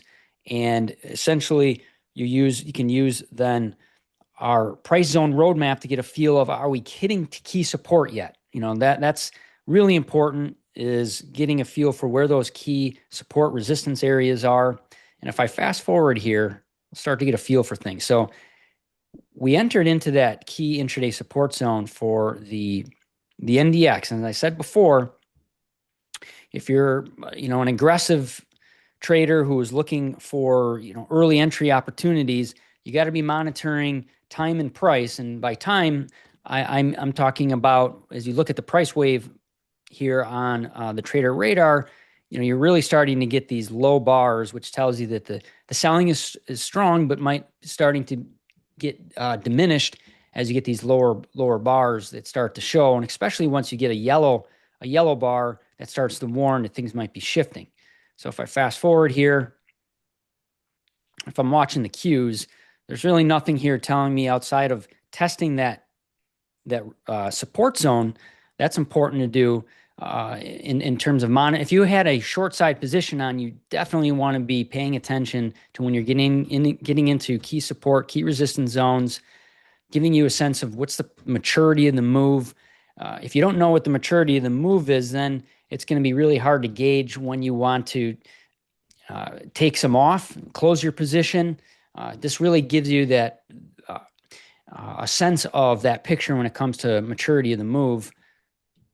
I'll just keep going here, fast forward a little bit. We took a little bit deeper into that key support zone, got all the way down to the bottom, the bottom end of that key support zone. And you can start to see the SMI looks like it's going to curl over. That's another way to get a feel for the maturity of the move is, are we at the top side of the SMI? Are we near 75, over 75? Or are we getting on the bottom side of the SMI, which means you've probably used up a lot of selling pressure. Doesn't mean you can't continue in a very overextended, oversold condition, but it does let you know that a lot of the move has already been used up. So when you have the combination of that along with key support, then you have a good feel for where you are in terms of the move, and you can see how it shot up. You know, you walk away from your desk thinking you've got one heck of a great trade on, to the downside in the Qs. Next thing you know, it turns and moves about 100 points in about 7 minutes. So this, if you aren't a day trader and interested in day trading, markets move incredibly fast, especially when you get into reaction areas. When you get into those reaction areas, you better be ready because the market will turn on a dime. And a lot of times, if it's going to resume back into a more dominant direction, it's not going to give you another chance. So having these kinds of tools are incredibly helpful to give you that preciseness of where you are in these moves. I talked about, if you were part of the audience in the earlier part of the live segment, this is a great grid to help you with relative strength.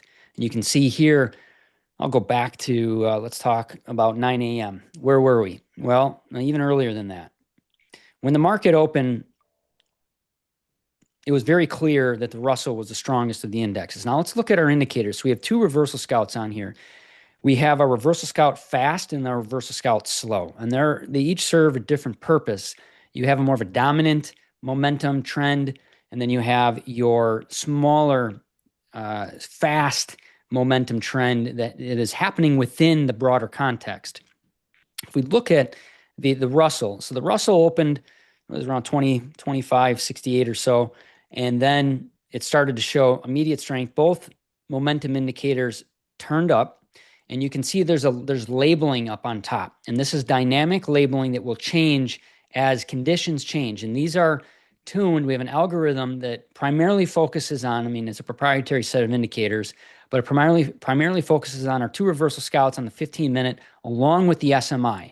So we're trying to give you a sense of what's that dominant directional condition. Because at the end of the day, there's the higher probability that if you're with the dominant condition, let's call it the trend or the momentum. If it's trend, then you have higher highs, higher lows if it's an uptrend, right? And you have time and price on your side. And that gives you the higher probability of your trade, your position working out, in your favor. So again, you got the two reversal scouts turning positive. We are still negative here on the other two indexes. So clearly, based on momentum indicators, just the price action itself, along with the SMI, which has a raw value. So you have a raw value here of 6.8, and we are so far down into the SMI. This is a 75 marker that we are below that.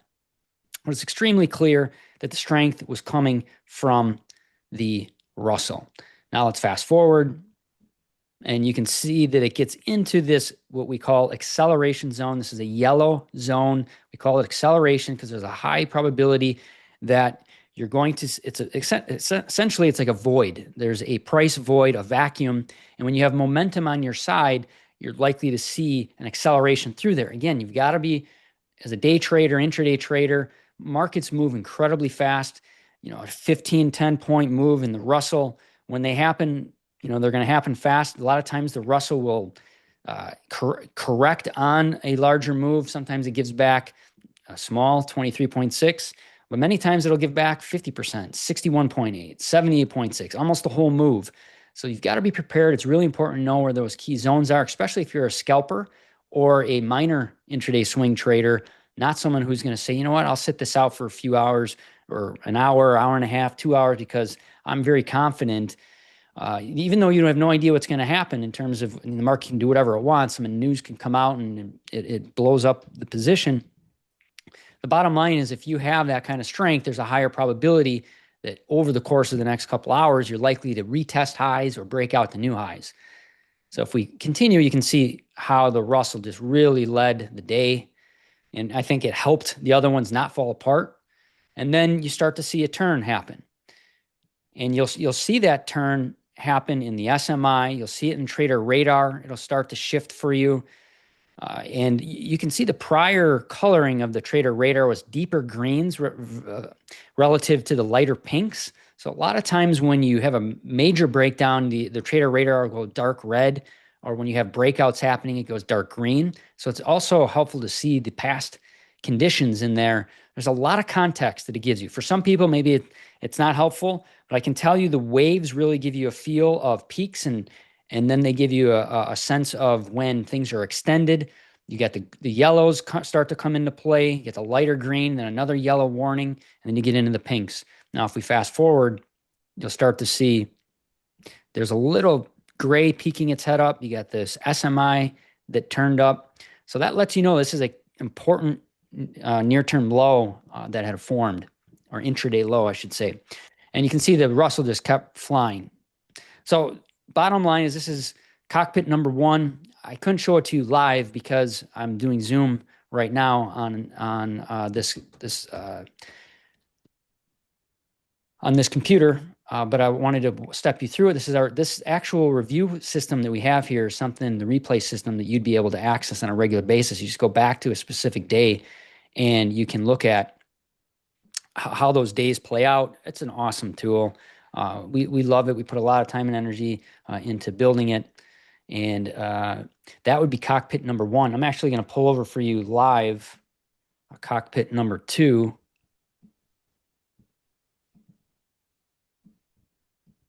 Let me just find it here. That's not it.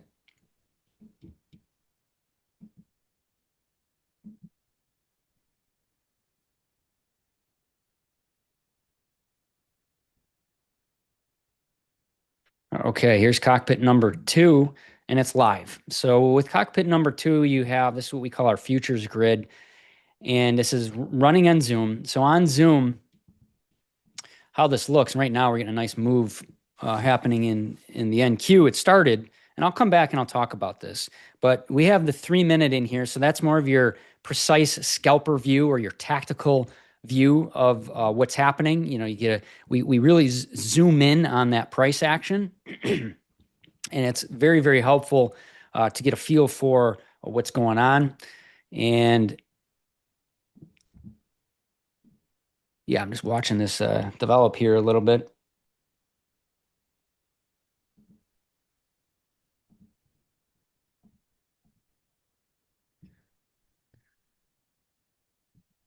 Okay. Just want to set this up for us.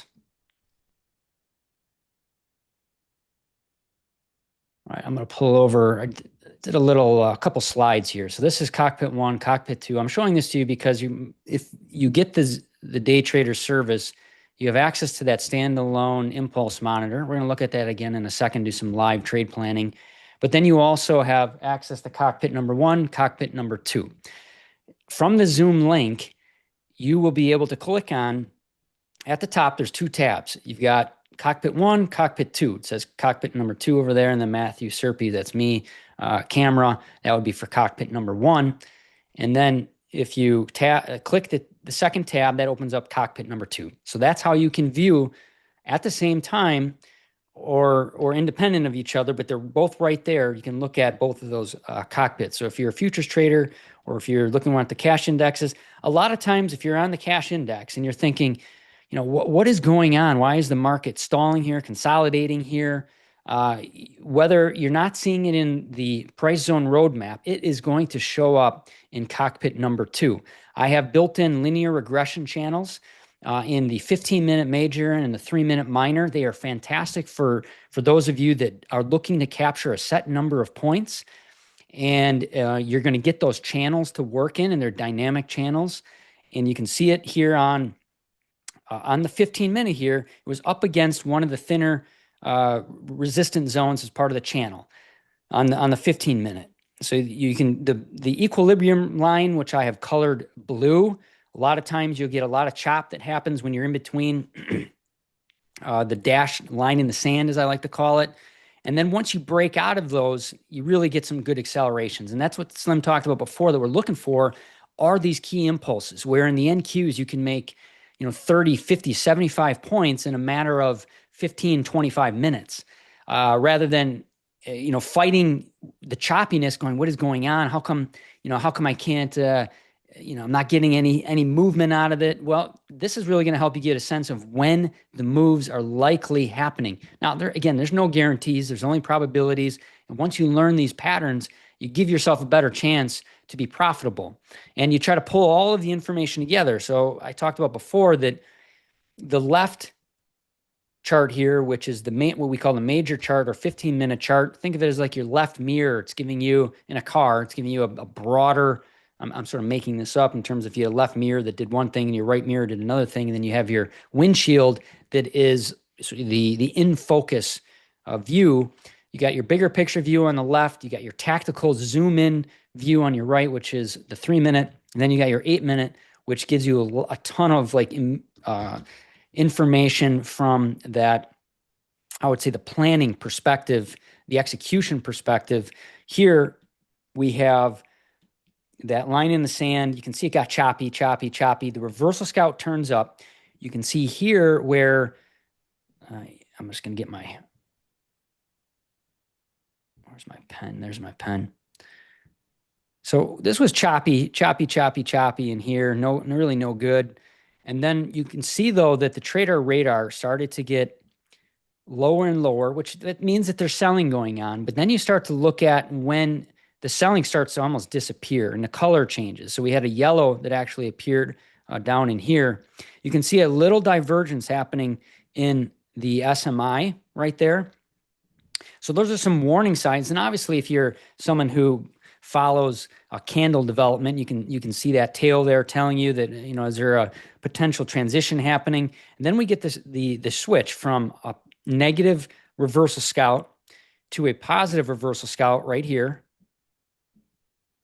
We get above the line in the sand, and then we get our breakout warning. And that it's going to happen earlier than what I'm showing here, because as soon as we start to get some clearance above the line in the sand with the momentum indicators kicking in, it's going to let you know that we've had a shift from a negative or slightly bearish bias to that positive bias. And this move here from about, what was that, about, let's say 55 to 82, we were talking about, that's 130 points in a matter of 15 minutes. So when the MQ is ready to run, it runs. And you really can take advantage of those opportunities, and you get a more confidence because you have the directional bias energy screaming at you that we have some bullish conditions going on. Up on top, we give you labels that tell you bullish. This on lets you know that there are the number of alignments. So it goes from on 1, 2, 3. And when you have once you start getting the on label kicking in either direction, that lets you know there's alignments and momentum starting to come into play. And obviously, when you have a new on 3, it's probably not a time I'm looking to get short, because that means that there was a transition from either neutral or negative to then that positive condition. And then, as if you are someone who follows pattern development, you're going to watch how all this plays out. And what I mean by that is we get this nice rally here. We got up into the top end of a linear regression channel up here. The SMI got a little overextended. We start to get that little pullback. And then you start to be prepared tactically for a potential next move into that next higher levels zone that we could get into. And you have the slim ribbon below here, these 3 exponential moving averages. The slim ribbon typically acts as support when you're trending. It acts as resistance when you're trending. And you can see how here we got into that slim ribbon. These candles held in the slim ribbon, and then we got our breakout again. And you get up into I have markers, and I'll erase this so that we can see it better. But these here, These are markers for the highs and lows of certain time frames. This gold one here is for 4 hours, the 4-hour high and the 4-hour low. Why is that important? Well, you want to know, are we breaking out or are we breaking down, right? Or are we chopping around? So if we're chopping around, we're going to be stuck inside the 4-hour zone, or we're going to be stuck inside, I have a 1 hour and a 2 hour zone in here that will appear. And once we broke out of that 4-hour zone here, that lets you know that we're definitely in more of a bullish condition. Yeah, you can get some pullbacks, but you better be ready with closing those shorts out. If you're inside of a condition where you're very strong and you want to play, if you want to scalp those overbought conditions, you better be ready to close those out as you get into supports, because when you're strong, you're just going to take off back up to the upside. So there's so much information that is tactical in nature. The markets are extremely complex. People ask, well, Matt, there's a lot on here. Yes, there is. And I've showed before that you have to think of yourself like a pilot. You have to think of yourself like a Formula One driver. Those cockpits and those are complex, but you need to be a pro. If you're going to be a day trader, you've got to develop into a pro mindset when it comes to your ability to understand market conditions in terms of bias, levels, where are we in a move, meaning are we in a new rising phase? How do I identify a new rising phase? Right here, SMI, divergence that occurred. Trader radar starting to really diminish in terms of seeing the selling. The selling was here to down to here to basically nothing. You can see that right here on the 3-minute. Then it starts to peek its head up. SMI starts to shift. You start to see bullish candles forming. You're on the bottom of a key regression channel. This is understanding where you are in the move, and then the move shifts. We go from a downside move inside of a dominant, larger trend, bullish trend, to now a potential new leg higher. So you have bias, key levels. Where are we in the phase of the move? Are we in a new bottom? Are we bottoming, new rising phase? Are we peaking phase? It's almost like cycle analysis, but we don't have the cycles on here, but I'm bringing that terminology because it makes so much sense when we are talking about other time frames. It can bring it into the day trader time frame as well. And then you have the maturity of the move. Even though we're in a peaking phase, is it fully extended or we got some room to go? And when you understand where you are based on key levels, it helps out a lot. So that's a look at both of those cockpits. And we have, again, the cash indexes, and then we have the futures. And then I'm just going to wrap it up so that we can do a live look using like the impulse monitor. We do offer this setup, the complete day trader both cockpits, 1 and 2, in terms of what I showed you. You will actually get these setups. We only have 9 seats available. This is new from our askSlim Labs division that have built these out. Myself and Slim and Arvi, we built these, what we call our professional day trader layouts, and we do make it available to our members. If you have an interest in purchasing the Pro Cockpit, so what can happen then is you actually get this, and then you can change the symbol, and you can put any symbol in there you want. If you want to track gold, right? If you want to look at GC, you can put in GC. So you can turn 2 symbols into whatever symbol Thinkorswim offers, which are thousands of symbols, and you can become, you can day trade those utilizing our tools. Again, that is for our members only. If you're not a member yet, you can write to me, but we do try to reserve the seats for these Pro Cockpits for our members.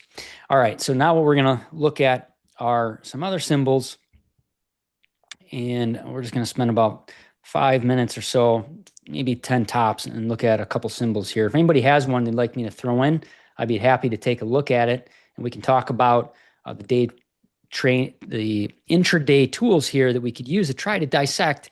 Do we have a move that might be interesting to consider? I'm not giving advice. We're just talking generally from an educational standpoint how you use these tools. And what I'm going to do, though, if I don't see any symbols come in, again, if you are interested, feel free to throw in a symbol. All right, one just came in. T-Row.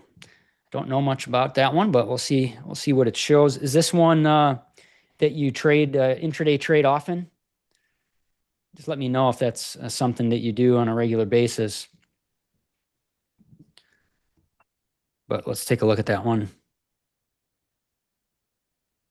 Yes. Okay, cool. All right. So I'm just going to ask the question for the audience member who asked about T row. What is your typical outlook, intraday outlook period? You look at minutes, are you scalping, or are you looking at more of a minor swing, or are you looking at more of a major swing that you're trying to capture something for a couple hours? And while that person is a minor swing, okay, so, and in terms of a minor swing, how many points do you typically like to capture for that minor swing? So this is the kind of information that you want to understand for yourself as you think about your business model. I mean, literally, you need to become, if you want to be a professional day trader, which in my mind, that just simply means that you have a positive expectancy around what you're doing. You want to develop a plan and a model that gives you a chance to be profitable over a series of trades, whether those trades are, on a monthly basis, quarterly, annually. So 50 cents to 75 cents. Okay, that's helpful. See, that's great that you know what you're looking for. And just one more question, if you don't mind. Do you trade just the stock, or do you trade options on it, or do you both? That's another thing. Am I going to trade futures? Am I going to trade options? Am I going to trade the ETF? Am I going to trade leveraged ETFs? You can do all of it, but it's always good to know.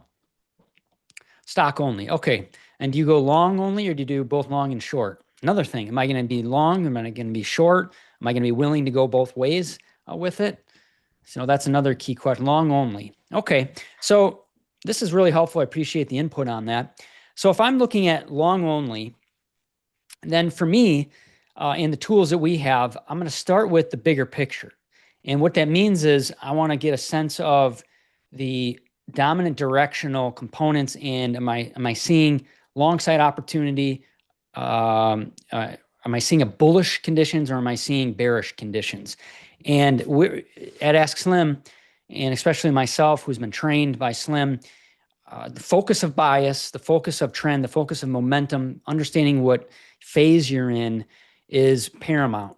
So going against the dominant conditions is something we rarely do. If we are, it's going to be because there's a predominance amount of evidence that suggests that a bottoming process is likely in motion, so on and so forth. So right now, I'm going to zoom out a little bit. See, I have the raw grid, so I can play with it however I want, and I can take a look at what's happening here. And what I'm going to do is just do some quick analysis of it, because this is what I would actually do with a new symbol. So this one's not one I've done before. So obviously, in terms of just trend here, we've had some higher highs over the course of the last 3 days, and not really breaking down much right now. We got down into, if I pull this up here, this is like the 38.2. So here's the 50%. So we've pulled back into the 38.2. We rallied, but we didn't take out that prior high. And right now the momentum is negative in my 15-minute reversal scout. The SMI is negative. My trader radar is slightly bearish. So although it is above my line in the sand, which helps me determine, do I really want to look at more long side or short side trades? And also it's above my equilibrium line. At the moment, we have a more negative, I would call it a slightly bearish bias in the 15-minute. Also, and I'll remove these, we are in our chop zone. So I pointed this out before. Here's our 4-hour high and our 4-hour low. We are in the middle of that. That is a dangerous area for a day trader in a way, because you can just get chopped up and you can get frustrated. So you want to be looking for, are we getting any breakouts, breakdowns? So right now I'm calling it slightly bearish in the 15-minute. Now let's move over to our 8-minute. And what I'm seeing here is we're choppy, slightly bearish. I would say slightly bearish in neutral conditions. I have some warnings here, some negative momentum warnings that are happening. The SMI is also right here. You can see it says falling, right? We have slightly bearish. That's why we have these labels up here, is to really help you. You don't have to think about it. You can just look at it. And what it does is it takes the emotion out. So I look up here and I say, okay, SMI falling, slightly bearish. I'm in chop mode. That probably tells me I don't want to get, I don't want to have a very large long side position, or maybe I'm not even looking for long side positions yet. Okay. And since this individual said they only look at longs, this doesn't look like a great setup for me yet, where I'd want to be in the long side. And I'm happy with being patient. And things can change very quickly. When you're a day trader, especially if you're a scalper, things can change in a heartbeat. Okay. But right now, I see this is very choppy over the last, let's see, you got 8 times 1, 2, 3, 4, 5, 6, 7. Last hour, this has been very choppy. You can see it says chop mode right here. We're right in between the 1 hour breakdown or 1 hour breakdown area and then 2 hour. So that's an important thing. We don't want to see it, start having breakdowns. That's typically not good for your trending environment. And we have another label here, which is our power or strength meter. It's really helpful when it comes to a relative strength when you're comparing symbols, but it's also helpful to let you know, are we showing strength? Are we showing weakness right now? And there's a proprietary set of indicators that go inside of here. And this right now is showing a negative 28. So it varies between, negative 100 and positive 100. And rarely does it get above or below negative 80 to positive 80. So right now I would say that it's showing weakness. In the choppy mode, it would say choppy or anything below like 15. So it's weak. It's not extremely weak. So we have this, more dominant pattern here, which is still showing some positive tendencies and the shape of this pattern. But as you move into the middle time frame here, the minor time frame, it's very choppy, slightly bearish. Now let's go over to the 3 minute, my scalping area. And what is it telling me right now? Well, I'm just going to zoom out just a tad bit here. And you can see I like to be above. I like to be looking at being above the line in the sand here. I like to be above the equilibrium linear regression line. And I like to see the SMI positive to give me some confidence that I have some price action, some shape, some momentum behind me if I'm looking to get long. Now, right now we've got a couple candles here that are trying to hold their own, but overall we got negative momentum. And so I don't love it yet. What would I want to see?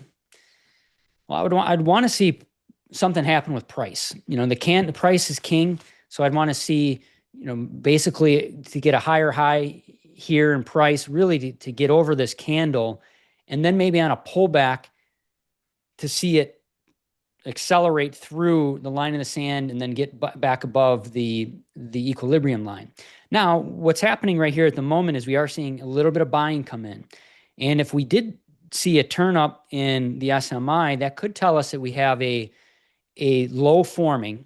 And if I wanted to, I'm not sure what this individual's position sizing methodology is or model is, but let's say that you buy in thirds, right? So you start with your starter position, which is your probe position, essentially. If I saw this get above this high here and really above the 8 minute high, because I can see the reversal scouts trying to turn up a little bit. So I'll just talk through if I wanted to be aggressive, which I want to see a little more action here, then I might get my probe entry in and I'd put a very, very tight stop. And I wouldn't care, if I lose, 7 cents, big deal, right? I mean, really a loss is just part of the process. And you want to keep our losses as small as possible. And we want to put our stops where they make sense. And when you're trying to feel out a position and you're dealing with not strong momentum or bias conditions, I want to keep my stops tighter because there's risk that these get taken out. So right now we're getting choppy. And if we get a push above, a little bit above this price action here, I could have a starter position on the long side. That's how I would be using this. The SMI is trying to curl over. You can see the reversal scout is, flattening out. It would be a small starter position with a tight stop. And then I would really watch to see if I could get some follow through, looking to add to the winner or add to building out a position where I have the structure that tells me it makes sense. And so that's how I would look at TROW. And then in terms of where would my, my target be? Well, I don't have really a trade here yet. I mean, what I don't like is this candle here is, that's a negative candle. A lot of times you work up against it and it's got to take time for it to play out, because that means there's some decent selling that came in here. There was some strong selling that came in there. And the other thing that I do is I'm a fib, I'm going to say it, I'm a fib expert, meaning that I've studied and utilized fib retracement extension tools for, more than 20 years.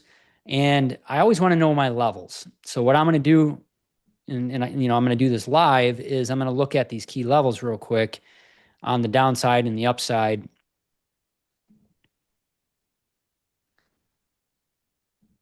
And I want to try to get a feel for where my swings are. And you can see this candle is trying to form, you're trying to build a little base here.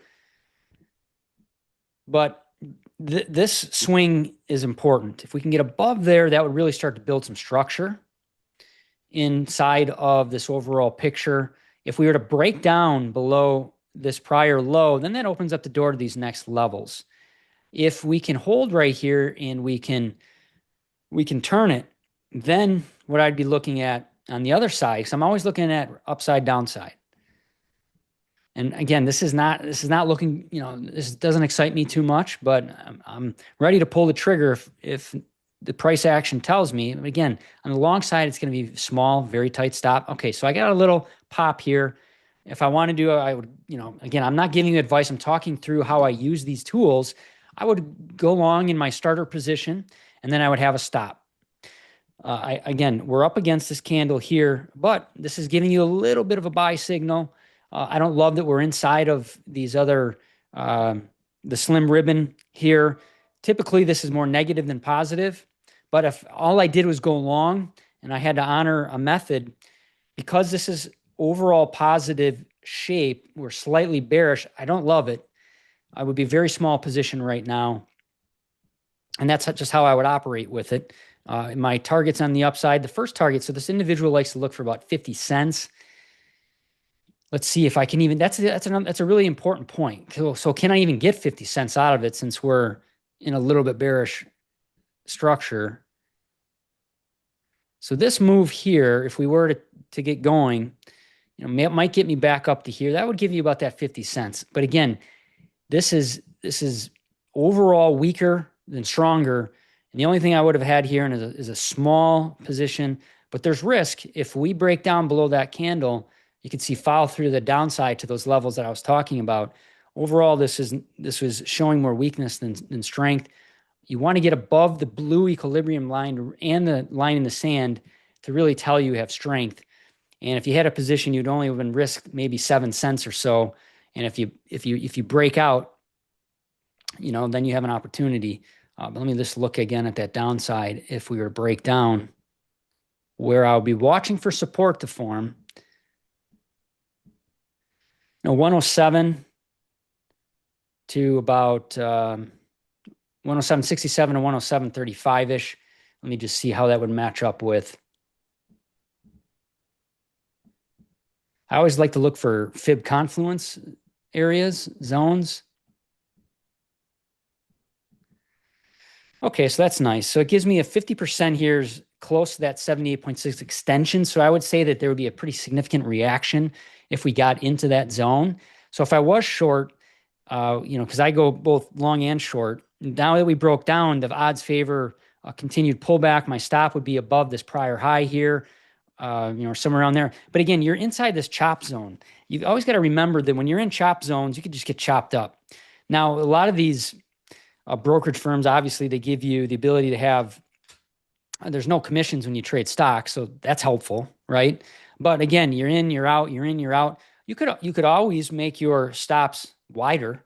That's just something to be aware of. Then you have to think about what's your max risk, right? So if your max risk is whatever amount on a single trade, then you have to figure out how those shares fit into that.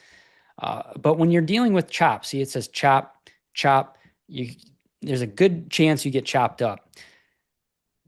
So right now, that's what I'm looking at in T row. Choppy conditions, slightly bearish, trying to form some kind of base. but risk, a little bit of risk to the downside. If we can get above the blue equilibrium line and the line in the sand, that could open up the door to a larger move, as we talked about. Okay, hope that was helpful to you.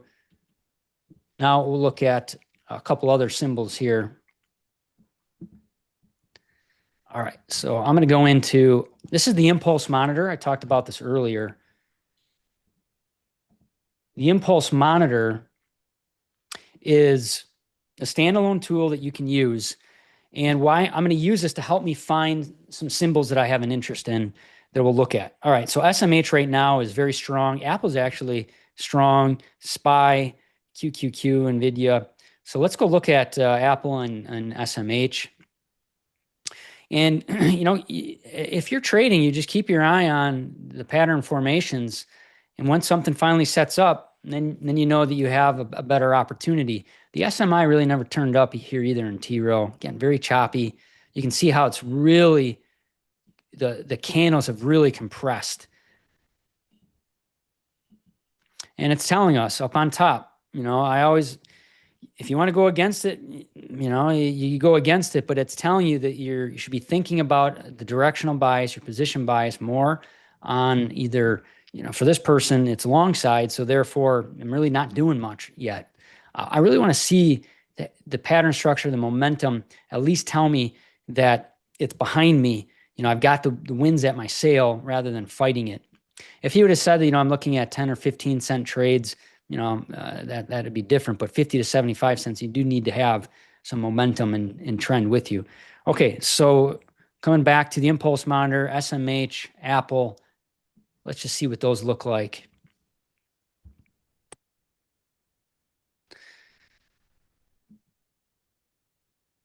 Yeah, SMH has had a nice day, obviously. The process is going to be the same. You can see the shape of the linear regression channel here is the slope is extremely positive. You know, it had a little pullback. Now it's trying to rally again. But a lot of these moves are already going to be, you know, they're extended. You can see how strong today's move in SMH has been. So that would tell me that, and power is almost at 70. That would tell me that short side trades are probably not going to play out well. You've gotten barely anything to the downside here. All of the momentum alignment signals have been to the upside, saying, pay attention, new alignment, new alignment, new alignment. I mean, that's why we have this set up the way it is, so that number one, you're reducing your risk of going against strength or weakness.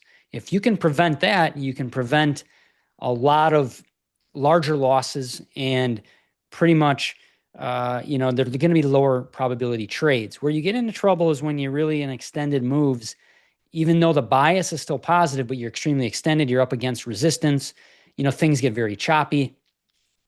So the real meat of the move, you know, came earlier in the day. You know, if we do a fib draw here from the low of the open to this first wave or first leg, and I do a draw just to see, that's how I would be looking at it. We get this 100% right here. That would be a target for me. You got near that 78.6 and you pulled back a little bit. You came down into that first band of the slim ribbon, rallied up to the 78.6. Basically, it's gone sideways. It became what was resistance became support.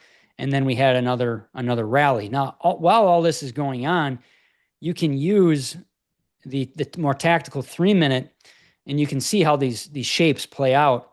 You know, the pullback here,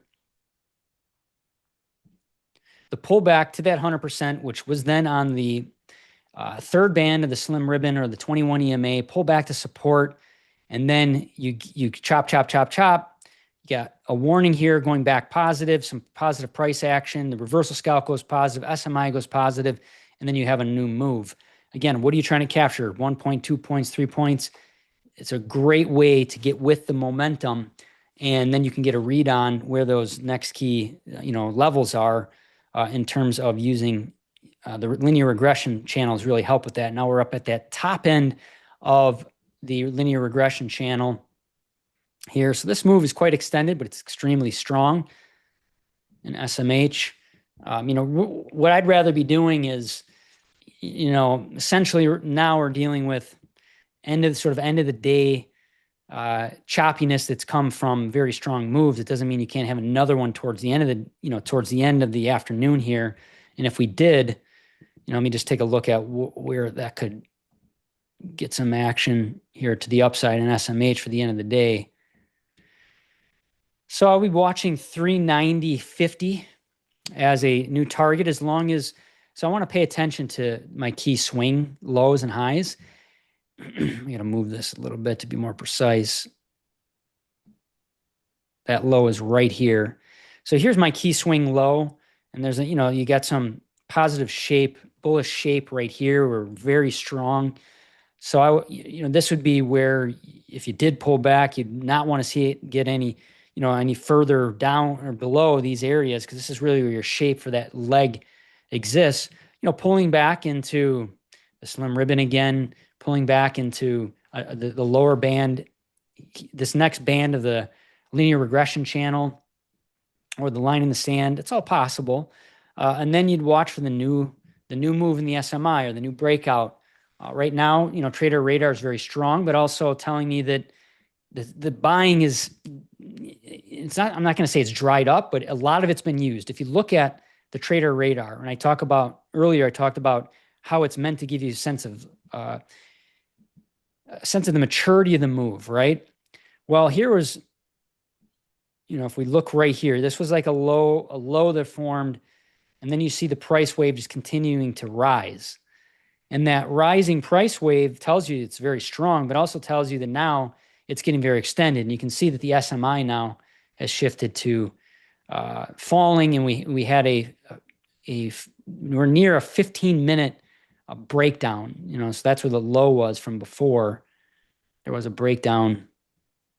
This is the 15-minute low, so pay attention to that. This is a little bit of a negative candle. I don't love it either way. I'm not really interested in shorting it. I'm not interested in going long at the moment. A lot of the opportunity was already been used up. You're welcome.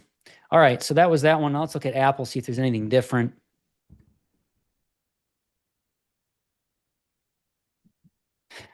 All right, Apple's had a decent move. You can see here, again, for me, we're getting more late in the move. So unless I'm a scalper, we're getting a little breakout right now. Unless I'm a scalper, I'm not, or maybe a minor swing trader. The major move really started, yesterday. And then today, as we tried to retrace, let's just see how far we got. We came down about the 78.6 here, and then we stabilized, and then really the opportunity that formed, and you'll see in my crosshairs was right here. This was a really nice opportunity that formed here in Apple, where the reversal scalp goes positive. We get above, in the your tactical zone here, right? You can start to see the candles. This is your buy signal. Strong buy signal candle comes with the SMI turning up. Trader radar makes a low. Price wave means that the selling is likely drying up. Start to change colors, and you have a decent move. This move then was 257.14, and it was almost 2 points. So if you're someone who tries to capture a point and a half in Apple, that was a nice swing that we saw there. And what gave, we have a signal, a couple different signals on the 3-minute. Their starter position could come off the 3-minute. You break out above the line in the sand. You maybe go to half size position. You get the on alignment momentum signals. That the first one that happens is letting you know that there's a bullish momentum bias shift that just occurred here of multiple alignments. That was pretty strong. That tells you I don't want to be short because this is a new move here. SMI here, look at this. See the SMI, the fast, right? Let's just call it the fast, came over the slow, and this is not the time to be looking to be short. You've got momentum. You've got a lot of indicators telling you if I'm a short side trader, I got to step aside. If I'm a long side trader, I had some opportunities here in Apple, and again, we're getting a little bit of long in the tooth as we come into the end of the day here in the next hour and a half on a Friday. Not sure what they're going to do. You might see it, one more pop, maybe a little pullback and then another pop altogether with those that are strong. All right, last one I'll look at. We'll just go back to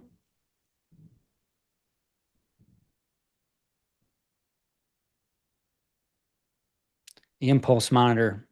Again, this is a standalone tool. If you have your own intraday charts, it's a great reference guide to see what's strong, what's weak. UNH, okay, that popped into there, right? So UNH just popped in. Let's just take a quick look at what UNH looks like.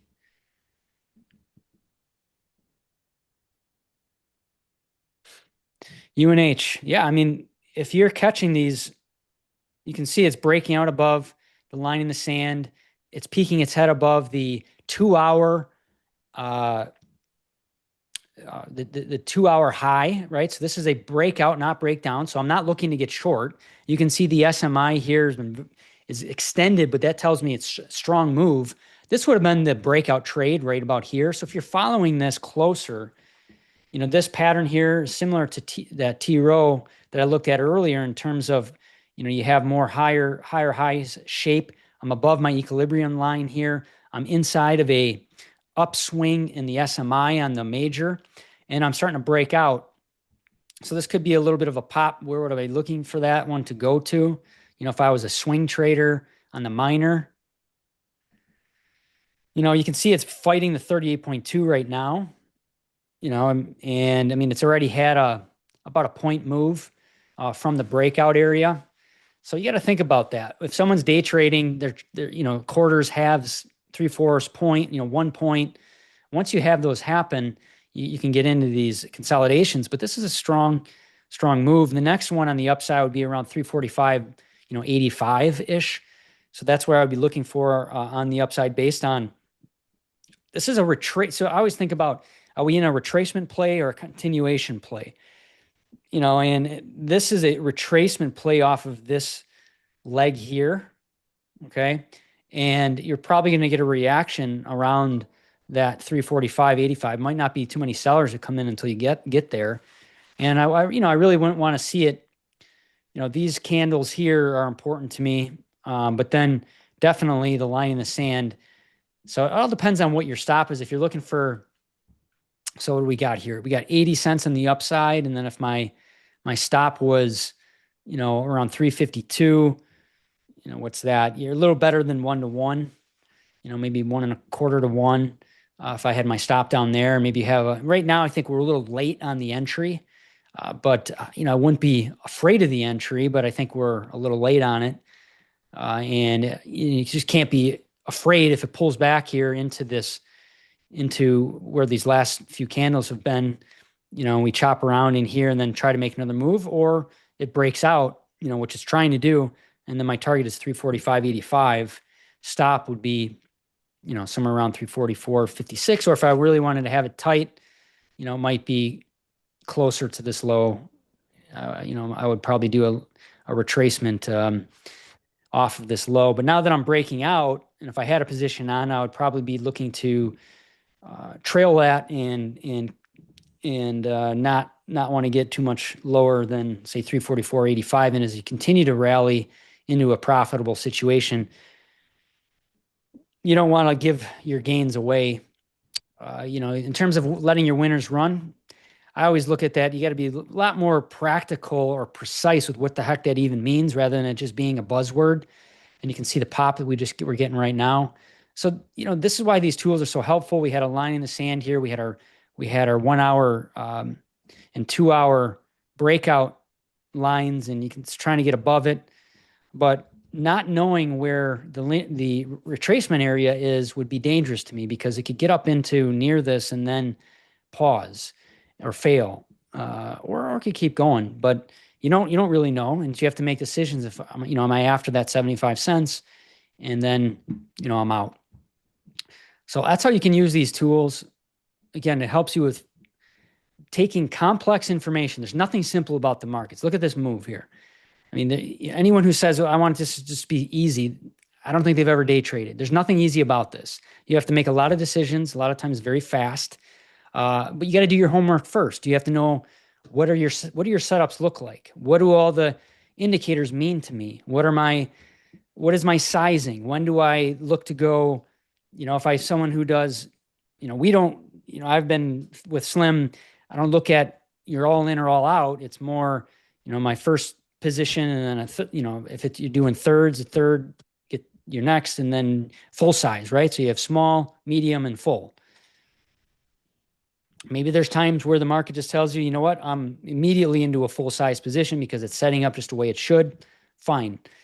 But that's how we like to think about it a little bit more.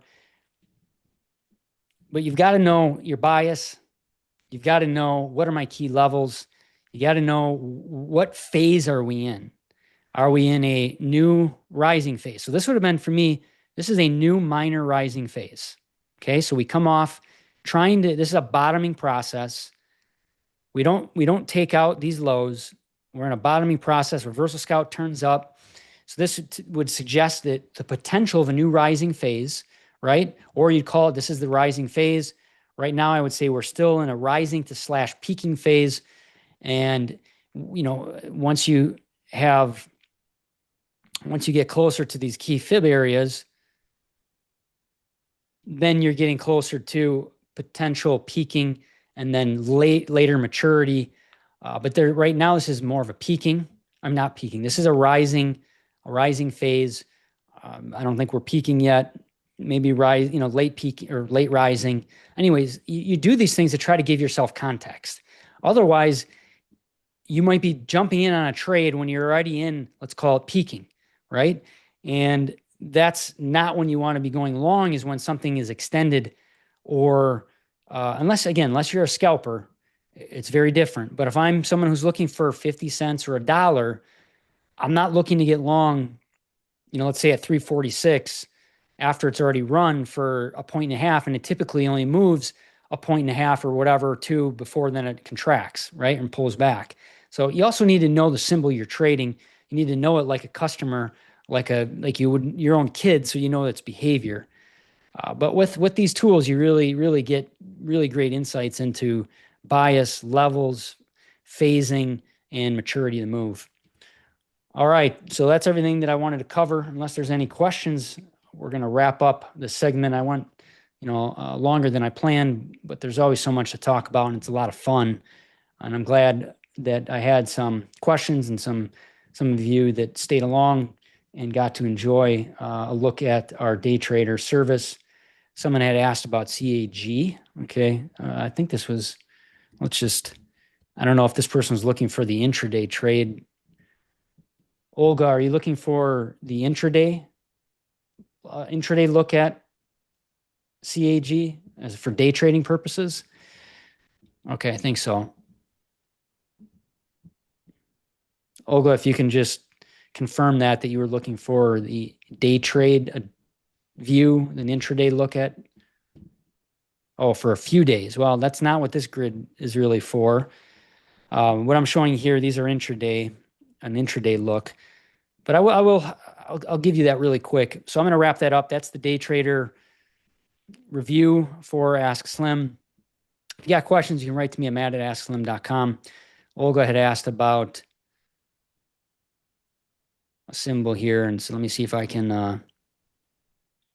This is another proprietary grid that we use. This is for near-term, short-term trading. So Olga, I'll look at CAG. So you're talking about the next few days. So, just at a glance here, what I'm seeing is that, obviously it's trying to put in an important low. It's coming off of a multi-month. I mean, this is a multi-month decline, and it has the shape of a potential important low. Is it going to go up the next few days? I mean, nobody knows exactly, right? But you're asking probabilities around that. And again, so what I try to do is break it down into really what am I after as a trader? And so what I'm after as a trader is a certain number of points, always, or a certain percentage of gain or loss, or gain meaning profit, or mitigating the risk. So it's not really ever, for me, it's not about, is it going to go up or is it going to go down necessarily? It's more about, let's do the analysis and see if I have a tradable edge that I can capture a certain amount of points or a certain percentage of a move that translates into some kind of profit. And can I clearly determine my risk, meaning my reward, my stops, and what do I got? And so if I'm someone who's looking at just a few days trade, we've already had a large move in CAG all the way up to the 61.8. So typically, this is where you start to get consolidation. So if I was, really following CAG for weeks and weeks and months, yesterday was a candle that you haven't seen in probably weeks and weeks and months. So typically, those kinds of candles do mark a potential change in trend. But if you're just looking for a few days of a trade, that's a little different, because you're going to have to remember that there's sellers out over here, or I should say maybe long holders and sellers who think that CAG's still got a chance to go down. Once you get into resistance, they're ready to sell again. So for me, this one came up into resistance. A near-term trade is, I'm not going to call anything is necessarily all over and can't go higher. But right now, from a near-term perspective, we rolled over on the SMI on my 15-minute. We're still negative on the momentum on the 2-hour slim ribbon. Reversal Scout's positive, and we're negative on the daily momentum. SMI has turned up. So I think this one could get choppy. What I would like to see is it pull back, consolidate, and maybe it pulls back into somewhere around 38, the middle of the slim ribbon here to the 38.2, the 50, then makes another move. And again, I have to ask myself, what time frame am I trading? What kind of points am I looking for? That's really the question you've got to ask yourself. In terms of a few days, like I said, we've reached resistance.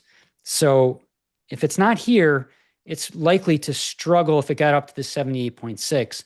Anything's possible, but what I'm talking about are typical price movements that bring out buyers and sellers. And buyers came, sellers are now coming a little bit.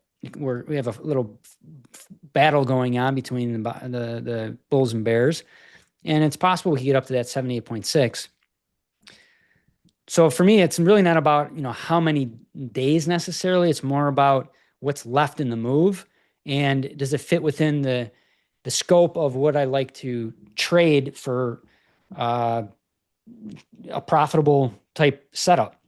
And I'm seeing resistance here based on the fib extension, fib retracements. Could chop around in here, and then the next move gets me to 17.19 to 17.38. Up there, we'll probably would see another pullback. If we take out, especially if there was let's call it a daily close below 16, say 15, that would open up the door to continued downside. That's where I would see key risk. Right now, this is a strong positive bull bar. So it looks like the bulls came in and said, that's enough for CAG on the downside. The SMI is turned up on the daily. But right now we could get choppy based on those resistance zones. Watch for that pullback, set up again, and then potential another rally. It looks like even, this could be a inverted head and shoulders that potentially forms, where you have, a shoulder here. You have the head down here, and then we come up, make another shoulder, come down, and then we have another breakout. So this one could take a few more weeks to develop.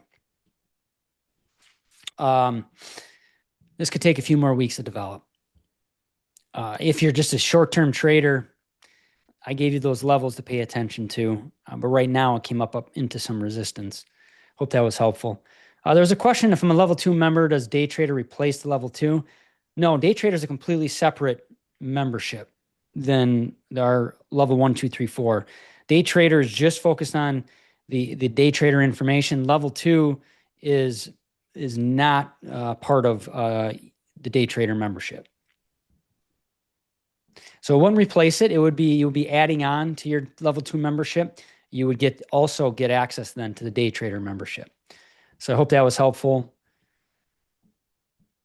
Olga, I'm glad that was helpful for you. Great. I appreciate everybody's attendance and questions, staying on after the regular live event ended. And I wish everybody a great weekend and great trading. Take care and all the best.